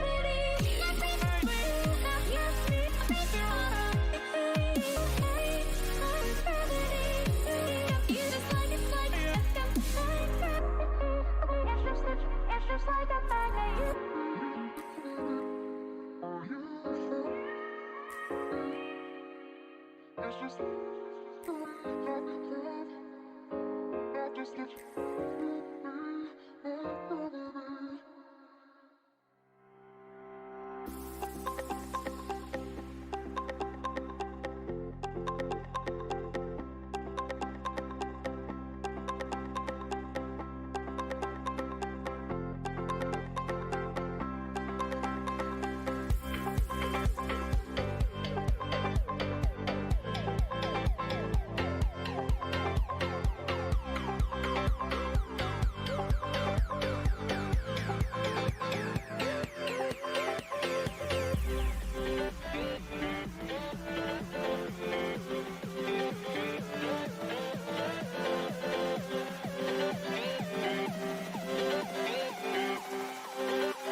impression that you're my obsession.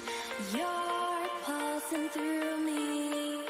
The blood is rushing and I am trusting you'll come save me. My knees are feeling weak. Your body's close to me. I want you to come rescue me.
Won't you come and rescue me?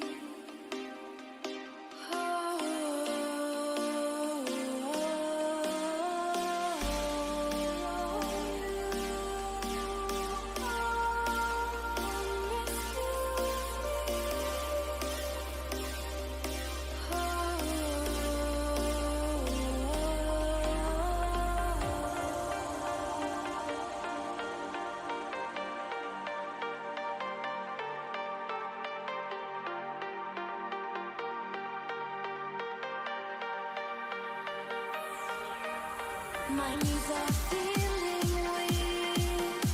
Your body's close to me. I want you to come rescue me.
So I said, no, it was supposed to be my pentakill. Why did you die to me?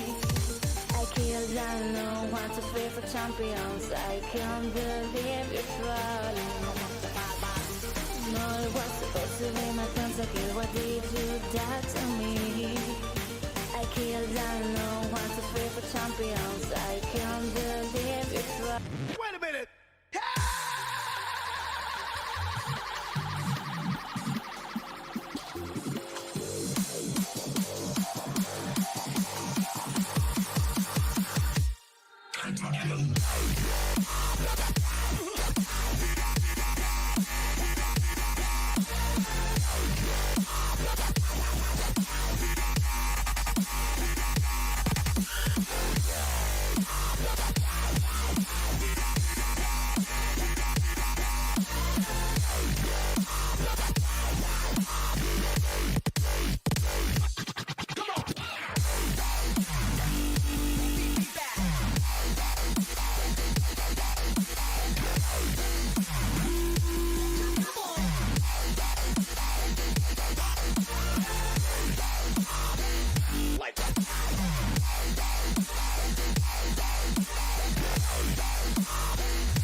said, no, it was supposed to be my pentakill. Why did you do that to me?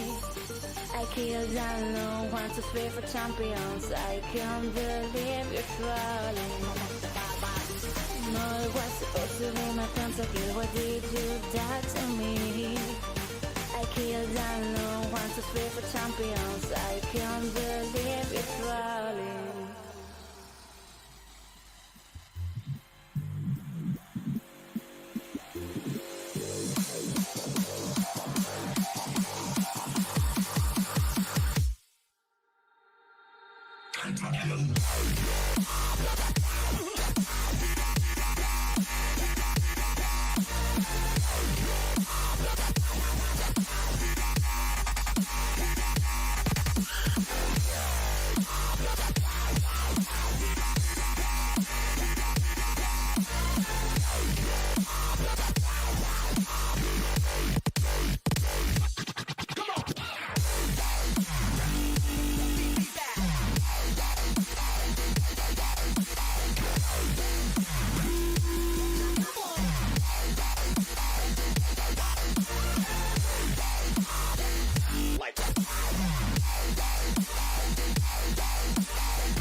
something to hold on to, gotta find it first.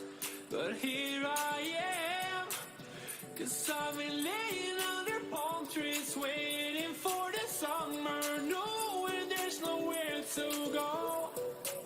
'Cause I am happy on this island, wanna be my farmland. I don't ever want to leave, I'm in a tropic club.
better grip right when you need it. This is the 2020 Nissan Altima with available intelligent all-wheel drive. This is Nissan Intelligent Mobility. Know what season it is? Bathing suit season? No, handsome twin season. Handsome twins.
Hello, all you beautiful people, and welcome back to our third game of this triple header here on Friday Night Live in the NECC. I am your host, Jaron Bell, and right below me, right down there in that video, I mean, honestly, too handsome. He was the 2019 best-looking man in Rocket League, and he's here tonight with us. Say hello to Oliver Bass. Bass from the past. What is up, my man?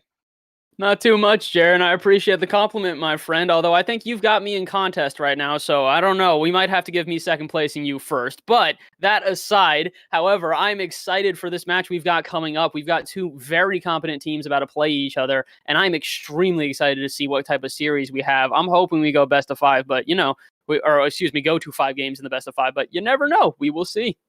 Yeah, absolutely. The only contest I won was the pound for pound best caster in college esports. Sorry. Hey, sometimes a boy be hefty and like pizza. But what I'm saying is we do have a fantastic matchup as CSUDH, California State University, Dominguez Hills. That's a mouthful, just like pizza. But and facing off against Howard Community College. It is going to be a fantastic matchup. CSUDH comes in at 3-2. I will have my producer check something because I have Howard Community College at 1-2, but on the record it looks at 4-1. So he will check that for me just to make sure I have the right record for sure. But this is going to be a fantastic matchup. Before we get into it, we want to remind you that you can follow us on social media at NECC Games. Again, that's NECC Games on Twitter and Instagram, where we provide live updates, game information, and giveaways on our stream. You're going to want to check that out. It's going to be a fantastic matchup. And listen, it's going to be a fantastic matchup tonight. What are you looking for? Absolutely. They are Howard Community College 2 is 1-3 on the season. Correct me if I'm right. So they have a big task ahead of them as this CSUDH team is 3-2 on the season. Oliver, what are we going to see maybe from the underdogs tonight? I think a big thing, and we've said this pretty much every single series here, Rocket League is a game of momentum. Coming out the first game, being strong, ignoring the nerves of a best-of-5 series that you know could go the distance, ignoring all of the pressure around you, and just coming in head forward, clean challenges, rotating as a cohesive unit. It's all about how you show yourself the first game, because really, that's how the team's going to play against you. If Howard comes out here and the first thing that they do is play a little bit lackadaisical and give time to CSU to start and create an offense there, that's what CSU is going to do. So a big thing for Howard coming out here is they've got to play well, and they've got to keep their opponents uncomfortable if they want to have a good series. So to both teams, I wish them the best of luck. Absolutely. It is going to be a fantastic matchup. I cannot wait. And we're pretty close. We're getting people in chat right now, ladies and gentlemen. So as we look behind the scenes, we are so close to having live collegiate esports action. We had a fantastic matchup earlier tonight as Kansas Wesleyan took a 3-0 victory over NTC, and then another big 3-0 victory for CMU, Central Methodist University, over St. Ambrose University. A bunch of 3-0s tonight. I have the hiccups, so you're going to have to take over, but a bunch of 3-0 victories. Do you think we'll see one here tonight? Well, I mean, the Rocket League fan inside of me wants to say no. The crazy thing about it is, though, every time I've seen these 3-0 sweeps start coming up, it seems like it becomes a trend. So we have a potential here. I'd like to say no. Like we said, both of these teams have managed to get wins on the season. They've been competitive teams the whole season, so they've absolutely got the opportunity to avoid that. But for some reason, the winds are blowing, and they're blowing for 3-0 sweeps pretty much every single time so far. So hopefully not, but we'll see what happens. Absolutely. We are going to get into some live action. Yes, we're ready. And our producer asking us, sending ours in the chat. Guys, we are going to have some Rocket League action right here live. Again, thank you for following us on our Twitch channel at twitch.tv/NECC_esports. We appreciate you being here. And of course, thank you to our friends watching live on ESTV, now available on Samsung TV Plus, the Roku channel, Vizio, plenty of options where you can download that app and watch esports action from around the globe on our platform. And ladies and gentlemen, in the blue will be the Toros. CSUDH, the Toros will be in blue, and Howard Community College, the Dragons will be in orange, and we have kickoff on Friday Night Live in the NECC. And already we're starting to see the high-pace action pop off immediately. Both teams, flying through, but it's going to be Alistair with the first goal of the game. CSU off to a strong start. And Dominguez Hill, that is what we expected of them. They are fantastic. They are a good team. And they're flying through, fruit flying in the air after the goal. 1-0 for the Toros. Quick start for sure, and this is, unfortunately, this is the opposite of what I was saying was going to be crucial here for everyone off of Howard to start this game.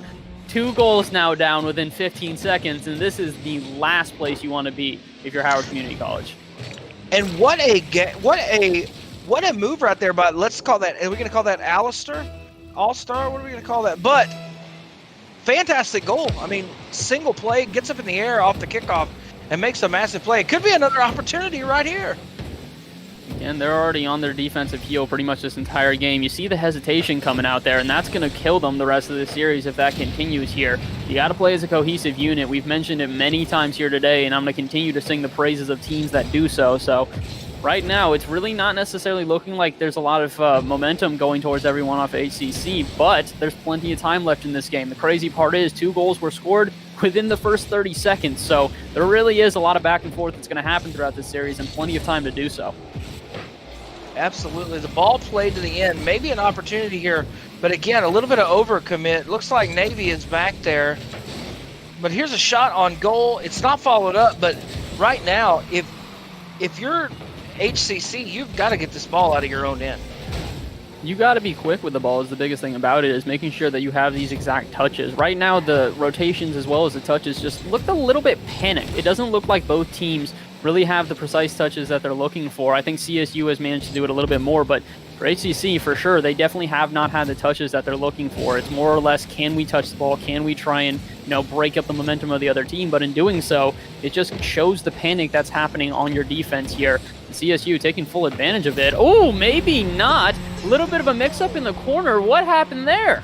It looked like there was a redirect and maybe a missed double commit right there by that team. Center to the middle, and Milkman just flies through, says it's delivery time, and puts the Terry in the bottom of the right. It's a massive goal, 2-1.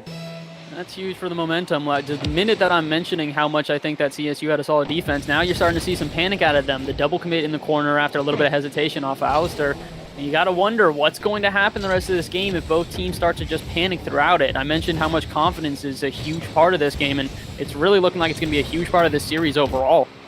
Well, and you would think for HCC to, as the ball comes across, not able to get up in the air. First of all, bum tickly. That's actually my girlfriend's nickname for me. So it's funny, but what a goal that is put in the center of the net. That is fantastic. What a play.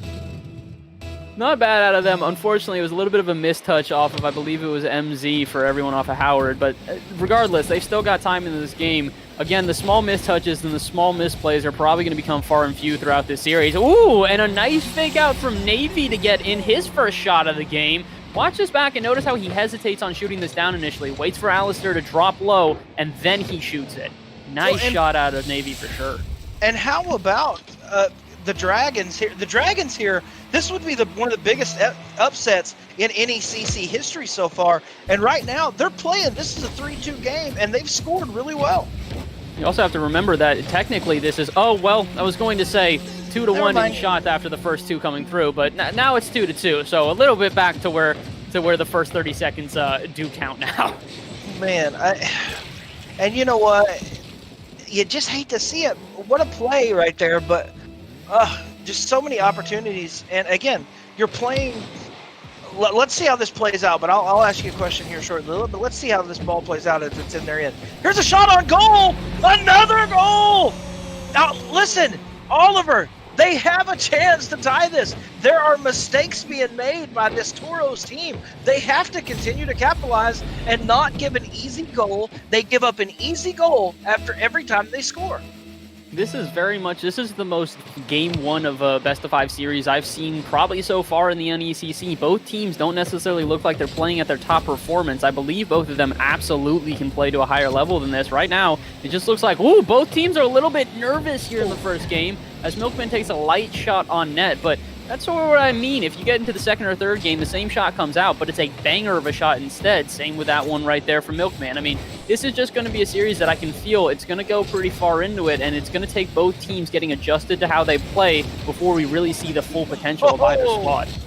Navy all by himself, 2v1 situation, able to make the save, but the ball is played to the center of the net, and it goes in the top bum tickly. Man, do a little dance, make a little love, get down in the top of the net tonight. Wow, what a goal. Honestly, just such a well-played pass out of everybody in there. Immediately, you have Pim popping that out to the middle where Alistair can pop that one high, and then Bum's going to be able to finish that one off. It was just a well-played play from everyone on the team, and really, that's going to be key here. If both teams can start to play cohesively, that wasn't so cohesive as Pim takes it away from his teammate. But regardless, that's going to be a huge part of this game. We mention it all the time. The biggest thing separating a 1900 team from a 2000 team and a 2000 team from a pro team is when these teams start to communicate effectively and use everyone else on the field. Rocket League's a lot about trust. If you can trust that your teammates are going to be there to back you up after you mess up a play, it is everything. And Alistair absolutely backing up there. Well, and listen, if you look at the plays, one thing I don't want to I don't want to pass over is the simple fact that, yes, they're up 6-3 right here, but we are seeing a lot of mistakes by this Toro team, a lot of teammates running into each other, a lot of double commitments. This team just not able to respond, this Howard Community College 2 team, but they do respond, and they put another goal in the net. I mean, for the biggest part of this game, these shots have been so pretty. We've seen a million shots so far in this game that have been really, really nice. But the main thing we have not seen so far has been a lot of defense. We had, I believe it was, the 1 save for everyone off of CSU, 2 saves coming out for Howard here. But for the most part, this has been an offense-based game. And all that starts to work. The minute one of these two teams starts buckling down on their defense is the minute that team takes the series. 100%, I agree with you. But the ball played to the other end. I mean, this is impressive. And honestly, look, they come in. Here's a shot on goal. Oh, it's saved. But a redirect. It's a goal. Are you kidding me? The Milkman puts it in the corner of the net. 6-5 with a minute left. What a heads-up play. Milk realizes that he might need to rotate out of there, but instead of doing that, he sees the shot not quite going on target, backs that one into the goal. Perfect heads-up play there. And again, we're still seeing a series of just offense versus offense right now. I'm telling you what, if this game gets and how does it happen? It makes me want Oliver. There's a good thing there's not a controller near me, because I would have snapped it in half. So many opportunities. They are playing with a team that is on paper better than them, and they're making mistakes and opportunities and playing above their means. Here's a shot on goal. Oh, almost a kickoff goal there. It's just ridiculous how much this has been an offense-based game to get you guys to understand exactly how incredibly offensive this has been. By the last minute of this game, so 4 minutes in, we had 12 goals on. That is 3 goals per minute. We don't see a lot of games where we even see 3 goals total. So it's kind of crazy how much both of these teams have come out here playing offense fully here. And I think the next game, we're going to see a little bit of a difference on the defense here. Both teams are going to probably come in a little bit more reserved. Oh, but there's no reservation at Alistair there. Breaks down the whole defense and dribbles it from one end of the court to the other. Wow, what a play. And watch this. Beats 1 man, beats 2 man. The other one can't get there. Navy not able to get back, and Alistair just does it all by himself. What a goal. Just incredible how much these teams have managed to just play their offense to the fullest peak. So again, going into this next series, I don't know about you, Jaron, but I think the number one thing we're going to need to see is which team is going to focus on defense first. Which team is going to start playing a rotation that benefits their defense more, because whichever team does it first, I continue to say they will have the series here. Absolutely. And I mean, let's see how the end of this match goes. Right now you just want to get out of here, not giving up another goal. Ball play to the end. And that should be the game. Popped up to the center, maybe a chance. Should kill the ball here, and that'll do it.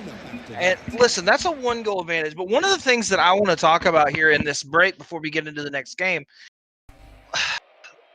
I'm trying to come about this, Oliver, the best way I can without sounding like I'm skewed on it.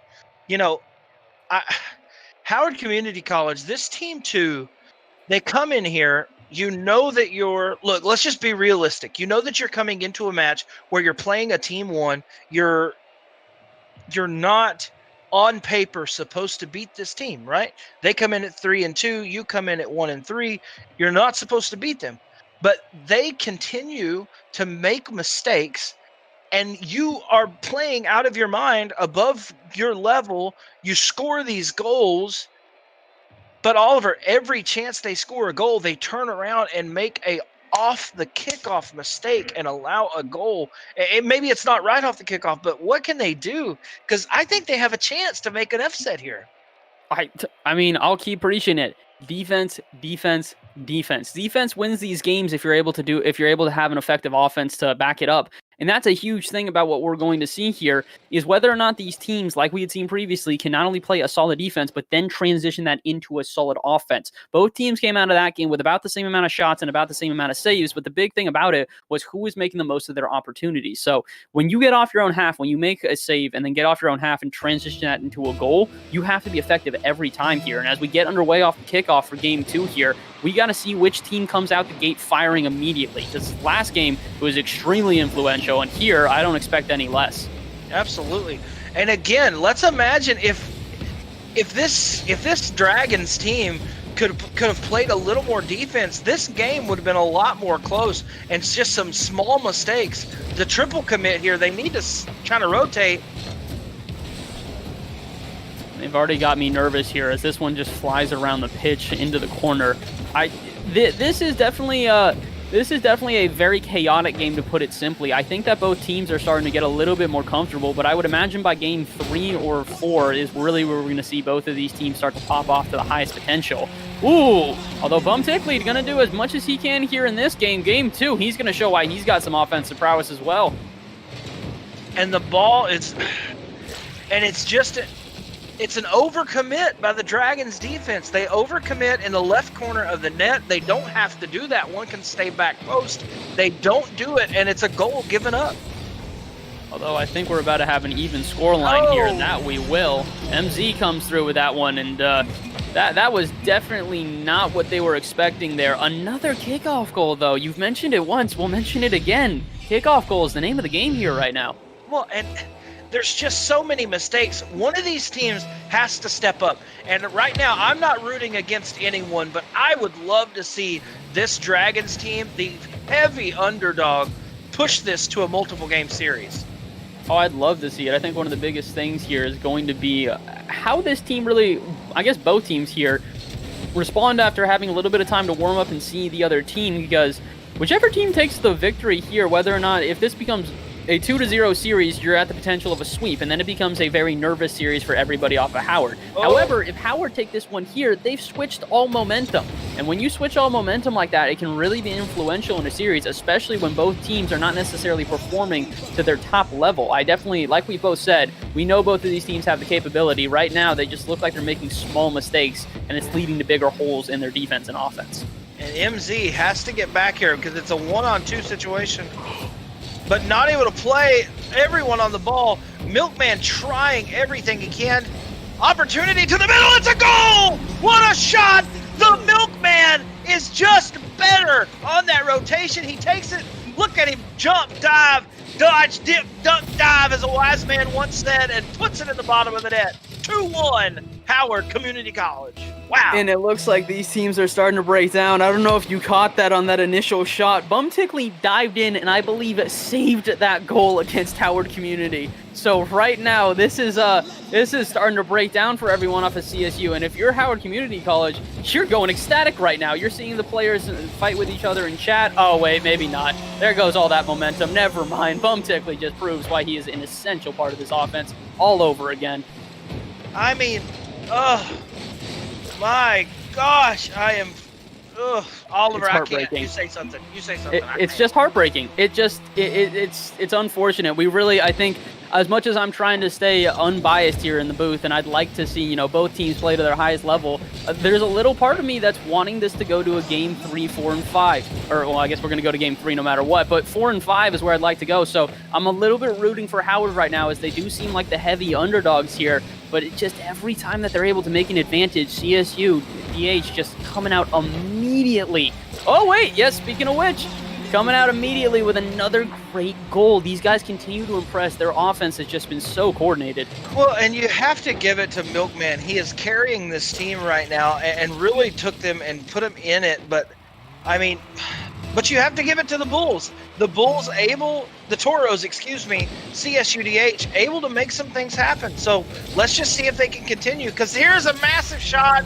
The double commit happens once again, and it just breaks my heart because this should not be a 4-2 matchup. And listen, Oliver, one of the things I want to point out, if you're CSUDH, you may be up 4-2 right now, but you have let a team that you should have ran away from stay really close to you. And that's the things you're going to have to work on as we go through this season. It continues to seem like both of these teams are just trying to dive for everything. You see MZ diving for that one, but right behind him is Milkman. Meanwhile, both Alistair and Pimp are diving on that ball. It really both... Wait, what? How does MZ go away from the goal there? Wow, and MZ, it's like he said, you know what? The casters don't know what the heck they're talking about. Let me put this in the bottom of the net and make this 4-3. This Howard Community College 2 team is playing out of their mind right now. It's chaotic. Both teams really, you see how Milkman's diving up from the back there? That is the last position he should be in here. Both of these teams need to focus on playing defense, and I continue saying it, but really, whichever one of these teams locks down a defensive rotation first, as you see two players off of CSU commit at the same time, they're going to be the one to be successful here. It really does look like both teams are just super nervous, to put it simply. Yeah, a lot of double commits, and you hate to see it, but, I mean, oh no. Ugh, sorry, that got intense. I didn't even say nothing. I was watching the game. Sit to the center. Sometimes it just gets so nervous that everybody, including the casters, are sitting there with their hands clamped, tense as all heck, just waiting for something to drop. And that really has been the theme of this game, is just tense back and forth the whole time. Absolutely, and let's see. MZ going to try to push this ball up, push it to McMahon. Great flick by Milkman right there, but no one there to follow up with him. Oh my word. I don't know about you, but I'm restless in my chair right now. Every time I see a double commit or someone miss the ball, my entire body just has like a reaction of spasms where it just goes absolutely apoplectic. There's an option! Oh my word. Over and over again, these teams continue to try and throw themselves at the ball and figure out an effective strategy on offense. But really, the big difference between, the two of them right now has been the offense of CSU just executing perfectly. And really, you hate to see the double commit like that. The crash into each other is just not what you want to see. And the Howard Community College 2 team, the Dragons, they're doing it to themselves, and it's tough because they have been able to prove that they can play with this team. Just too many mistakes as we see players on top of each other. It's just, unfortunately, the biggest thing about whenever you see a team that's obviously winning off of mistakes or losing off of mistakes or et cetera, is that the most painful part is that this could all be switched up if they just started, focusing on making sure to have precise touches, work on the rotations. Just the small things are the biggest holes in this game. It very much does not seem like one of the two teams here is absolutely running away with it, like you said. It just seems like both teams are leaving small mistakes, and those small mistakes lead to bigger goals, just like we saw there. Again, Navy able to pop this one through because you get the miss out of MZ, which throws off the team. Then Alistair dives on this one well before, and there's no one behind him. So unfortunately, that's just kind of what this series has been so far, has been a lot of random chaos and teams trying to figure out where the path through is within said chaos. Absolutely, and no way! It's a goal off the kickoff, and it's tied 5-5. Oliver, are you in the same stratosphere as me right now? Because, oh my goodness! Throw everything I just said away. Apparently the double commit is perfect. If you double commit off a kickoff, you'll get pinch goals straight on in. I don't know what to say there. I honestly, my mind is baffled at the series we've had going on now. This is by far the most chaotic. It's the most chatty we've seen in the team. Away.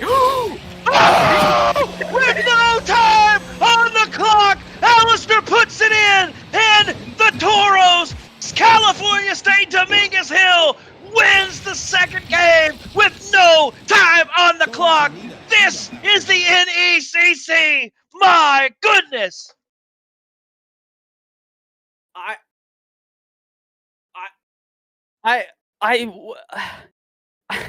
knocked my camera off my desk, man. Whoa.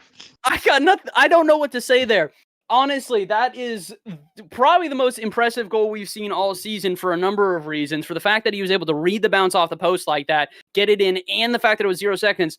But honestly, the very first thing I thought there the whole time, and the saddest thing, Howard, MZ, if you had not touched that ball, that was hitting the ground and we go to overtime. Unfortunately, that bounce out to the post is just, so unlucky. My goodness, somebody in the chat said, you got me sweating. Are you kidding me? I am like a big boy at a buffet. My blood pressure is through the roof right now. My goodness, what a match we've seen. And I'm sorry, I'm not trying to get too excited and I'm not trying to get too pumped. And I know that this is unprofessional to have my hands on top of my head casting, but Oliver, if this Dragons team, literally, if we could stop double committing, this team is, I think they win both the first 2 games. I mean, and I can't disagree with you. The issue is that who knows if CSU had not double committed and had the same errors, they could have been dominated in this series. Right now, this is, I said it once, I will say it again. This is by far the most chaotic series we've had so far this season. And as we get underway to the 3rd game here, I mean, really, this is anyone's game right now. Despite being a 2-0 deficit, I could see this game going either way. We just said, someone in chat said that HCC Team 2 is the 3rd imposter. And right now, they look like they're playing. That is an awesome commentary. No flick there as MZ tries to block it. They do get the save. Bum Tickly going to send it to the middle. MZ drops it down. Ball sent into the corner. And I'm telling you what, if this gets too more intense, I'm going to come out of my chair, Oliver. Oh my word! The one caster I always question about that move, Dazrin in the last was RLCS. He stood up for the entirety of his casting, and I really sat there going, "Why would you ever do that?" I get it now. I totally get it. I don't know if I can contain myself to this chair right now. This has just been so fast paced and back and forth. I mean, there's not much more we can add to at this point. Oh my word. I thought that was an own goal. I thought we saw an own goal. I mean, really, with this series, who knows what you're going to see? It's been so all over the place right now. An own goal would really not be out of the question for me right now. Oh, and it was played to the middle so perfectly. It just off to the right side of the net. And now a bit of a double commit by the Toros here, and it leaves some space. Let's see if Milkman can copy. Oh, and he just doesn't get the touch and doesn't get the bounce. But MZ is right there, plays it back in. Milkman again. This Toros team, a double commit once again, and all 3 players are on the... Oh my goodness, this is just... there's a lot going on. I mean, I don't know if this is necessarily a direct reaction to what happened the last... Okay, we'll go into that comment in a second. Let's just watch this one back in awe. Watch this. He plays it up. Bum Tickly hits it up.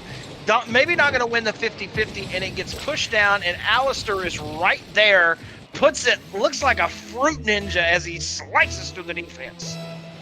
And I was just about to compliment the defense of Howard Community College here. Unfortunately, Caster Curse coming out before I can even get the words out, but you can see how they're playing back a lot now. You've got MZ on the other half of the field waiting for that, and this is something I've waited for the entire series, is waiting for these defensive rotations to start popping out. And although they're down 1-0 right now, this is what I want to see out of Howard here. If they, oh, well, maybe not that. That might not be exactly what I want, but if they can try and play a little more reserved, they have a shot here. They absolutely do. Absolutely, and just like that, it's a 2-0 advantage. And chat, you are right, Oliver Bass is the imposter. I saw him in medical. He did not do his objective, and it was him. It was him. And speaking of being him, let's see if Milkman can try to turn this team around like he has done in the last 2 games. I'm excited to see what we see out of the rest of this game. I honestly, 3rd imposter pick for me right now, I have absolutely no idea. This has just been such a chaotic back and forth series that at any moment you could really point out to a player and try and make that accusation. But, we know for certain Alistair is a crewmate, as he has been helping his team out as best possible in every instance. Another fantastic shot out of him. Look, I'm going to someone in chat said, I swear I saw Oliver vented. But listen, I'm going to be honest with you. I cannot imagine the people that are watching this game going, what in the world are they talking about? So here's a play back to the center. MZ going to try to get over, hit it off to the side. Oh, and no one able to touch the ball. Oh my goodness. Are you kidding me? How about that? That is a highlight. Watch this. Gets it, double tap in between Navy. His teammate almost knocks it out, drops it in the bottom of the net. That might have been the best looking goal of the day. Oh my word, this is just back and forth we go with really just the amount of like who has the momentum here, but yet somehow you look up and blink and miss it. It's 4-0 now. CSU have absolutely ran away with this. Dominguez Hill, I mean, they've just, oh my word. It's Another 5-0. goal has come through for them, and it's 5-0 now. I mean, realistically, Jaron, do you think Howard have a shot to come back in these 2 minutes? Look, realistically, I think I could run a marathon, and neither one of those things are going to happen today. I mean, it's so heartbreaking. I called it before going into the series, and I was hoping I was wrong. When the tides turn to 3-0 sweeps, you tend to see the 3-0 sweeps continue throughout the day. The third one in a row lining up here, and again, this is just another game that really could have been so close. We both mentioned it. If the double commits didn't come out, if the defense had played a little bit more solidly, this absolutely could have been a series that goes to a best of 5. But instead, here we sit with, oh wait, maybe a bit of a chance. 4 goals down with a minute and a half left, and a nice goal out of Navy might turn the tide. Listen, I don't want to be that guy, but I think it is a little bit too late, and just a little too late, because right now. But listen, if you're this Howard Dragons team too, hold on. Oh, that hurts. That hurts to see. That was the shot. I could hear it in your voice. You wanted that in as much as everyone off the team wanted that one in. We just wanted to see, oh no, this go to another game. But immediately that 5-goal lead is back up. Oh, my goodness. Listen, this team, if you are this I'm going to do that after the game. Never mind. I'm going to do that commentary after the game. But, I mean, you just got it right now. You got to try to put some goals in the net. You don't want to get Braziled here. You know, you just want to try to put it together and try to get this a win.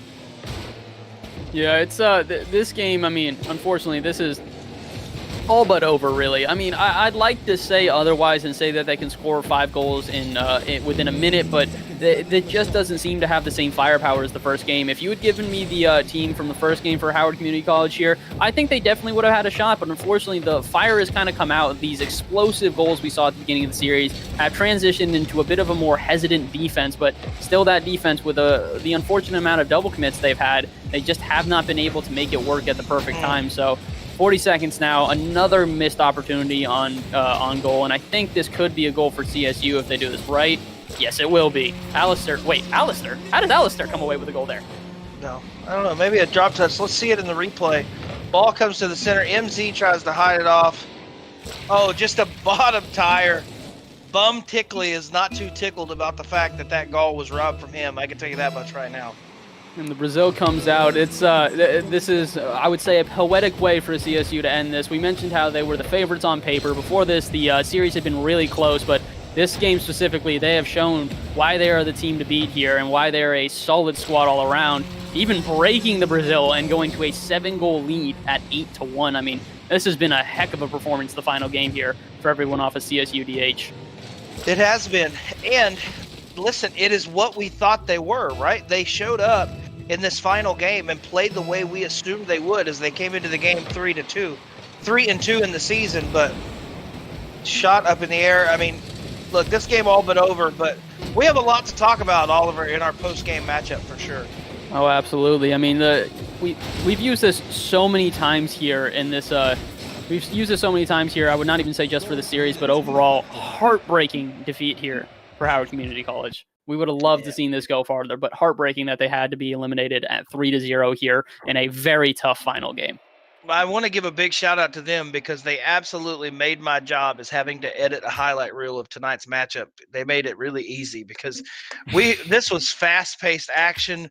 I mean, wow, what a match we just saw. It's almost hard to think about. Oliver, I mean, this was fantastic. Yeah, it was a great series to watch. I'll say this much. I haven't had my jaw drop to the floor as many times ever during the NECC as just in that series alone. I mean, over and over again, we saw shots come out of nowhere we would never expect. We saw defensive blunders that made us question what we were watching. I mean, it was just all over the place from both teams. I will say this much. I mentioned how the first team to really lock down their defense and lock down rotation specifically was going to run away. CSU did that third game. They started the rotations really solidly. They did not let a lot of shots go on net. They had 4 total shots against them from everyone off of Howard Community College. Meanwhile, on the other end, they're letting off 13. So they had a great job there of continually playing with a good rotation. And I just kind of wish we had seen that the first and second game. Yeah, absolutely. You know, here's something that I want to say, and I want to say this directly to this Howard Community College team too. Listen, you came out tonight and you showed so much heart that it was unbelievable. You fought back against a team that a lot of people thought would beat you heavily, right? You came out as a team too, as a new team that you've been put together, and you were impressive. Milkman played out of his mind, opportunities. Listen, you have the opportunity to win matches in this division. In this second division, you have opportunities to win matches down here. There are so many little things. Oliver, I think that you'll back me up on this, but for these guys, stopping double commitments, a little bit more communication, you win, you upset this team tonight. And on the flip side of that, and I want your response here, Oliver, but on the flip side of that, for you, the CSU DH team, for the Toros, you guys, this is not the way that you played tonight. You came out with a win and you came out with a 3-0. But I assure you, there were some mistakes that were made that will not fly against some other teams in this division. Other teams in this division will come out and turn around and punch you right back in your mouth and make you walk out of here with the defeat. So a lot of things to work on for both sides. I mean, Oliver, I don't mean to ramble there a little bit, but I mean, this was intense action, and you love to root for the underdog, but a lot of things going on here. Oh, absolutely. Everything you said was 100% accurate. I mean, the biggest thing is coming in for both of these teams is that we knew the whole series up until I would say the third game where CSU played that there was potential for either of these teams to go above and beyond what they were at. And a huge thing going into these series is working on your communication. For every team that I've played on in Rocket League, it has never been the most skilled players that do the best. I have had players from my stream who are top 100, who are top players well above 2,000 who are like, hey, you want to play for a day? And I don't play well with them because they just don't communicate or they don't click with me. It's about making sure that your team clicks as a unit. The simple call out of I've got it, you can back off, something like that goes a huge way in letting your teammate know that not only do they not have to waste boost going for that ball, but they can actually reposition themselves to get ready in case either A, you miss, B, the 50 goes weirdly, or C, you actually do get the touch you're looking for, and then they can run with the offense. It's a huge difference when teams are able to communicate like that, and it's what separates really, really good really successful teams from teams that are skilled but just don't have the records to show for it. There are teams at 1,600 who can take down teams at 1,800 to 2,000 if they've got the right communication. It's a huge, huge part of the game. And like you said, the double commits, it's all stemming from that. And that's a whole part of communication. It's incredible, like how differential that is. And for Howard, I think that's something what you just said could not be more true and more important. And the simple fact is both these teams had moments where they played it off, communicated, rotated right, passed the ball, scored goals. Both these teams did it, but we have to get it on a more consistent basis for both of these teams to be successful moving forward. Oh, absolutely. I think that's one of the biggest things is about consistency as a team. You can be good one week and then show up the next week. That doesn't make you a good team. That makes you a team that had a good showing. It's a very different thing. You need to be every single week ready to play as if it is all on the line because every one of these games counts so much, not even if just for the win, but for how you get seeded into the playoffs, for how you show yourselves against other teams, for how they approach you going into your matchup, whether they take you seriously as a team or they take you as another team that they've got all the confidence in the world to just wipe off the board. So sure. It's huge. It's confidence plus communication are two of the biggest things in Rocket League, and I cannot overstate that. Absolutely. Absolutely. Ladies and gentlemen, wow. And again, guys, I want to say something to you guys in the chat tonight, man. Poggers to you guys, man. You guys have been awesome. You guys have been amazing tonight. You've been responsive, talking to us. I love it. It was really fun tonight being able to watch the chat. We're so grateful. If you haven't, if you're brand new, if you're just checking out the stream, please do us a favor, hit that follow button. Make sure that you get notifications that when we go live. We appreciate you very much for being here. We want to say thank you to our partners. Thank you to our friends at Helix Esports for all that they do behind the scenes. Stay tuned on our social media for a big announcement coming with Helix Esports very soon. Of course, you might be watching live right now on ESTV. That's ESTV, now available on Samsung TV Plus, the Roku channel, Vizio. There's plenty of ways that you can get the app to catch esports action, including the NECC, around the clock on their platform. And of course, last but not least, our newest partner, and we are so happy to have them. Thank you to our friends at HyperX. Some of the best gear in gaming now comes to the NECC. We appreciate you guys for being here tonight. And Oliver, what a matchup we saw. I know we saw a couple 3-0s tonight, but it was a good time, and I cannot wait to continue to get to cast with you as we move forward and get ready for the playoffs. Absolutely. I think we've got a lot of good games up ahead of us, and I just want to thank you guys for coming through. Thank Jaron for casting with me today. Shout out to everybody else as a part of our organization. Shout out to our Director of Esports, Caleb Glooby, as well as Jacob Van Ryan, our I believe he's the director, the commissioner of the league. I was going to say league director, but no, league commissioner. So thank you to the both of them for supporting us behind the scenes. We appreciate all that you guys do for the community. So yeah, thank you very much. Absolutely, man. More than happy to have you. More than happy to have you. A lot of people, a lot of Gloobies in the chat. So we got to love it. Until next time. By the way, that's what you should name your fan base, the Gloobies. I love it. Done, signed, sealed, delivered. That's what it's called. Until next time, my name is Jaron Bell. And first of all, I can't say that on stream. For everyone behind the scenes, for Oliver Bass, everyone else, make sure you go check us out. I'm on Twitch as well, at the Jaron Bell. Go check us out. I ain't got no followers. Come help me out. I'm on Facebook. But until next time, my name is Jaron Bell. That's Oliver Bass. Stay beautiful. Stay blessed. GG's, and welcome to the NECC. We'll see you guys next time. Love y'all. Bye.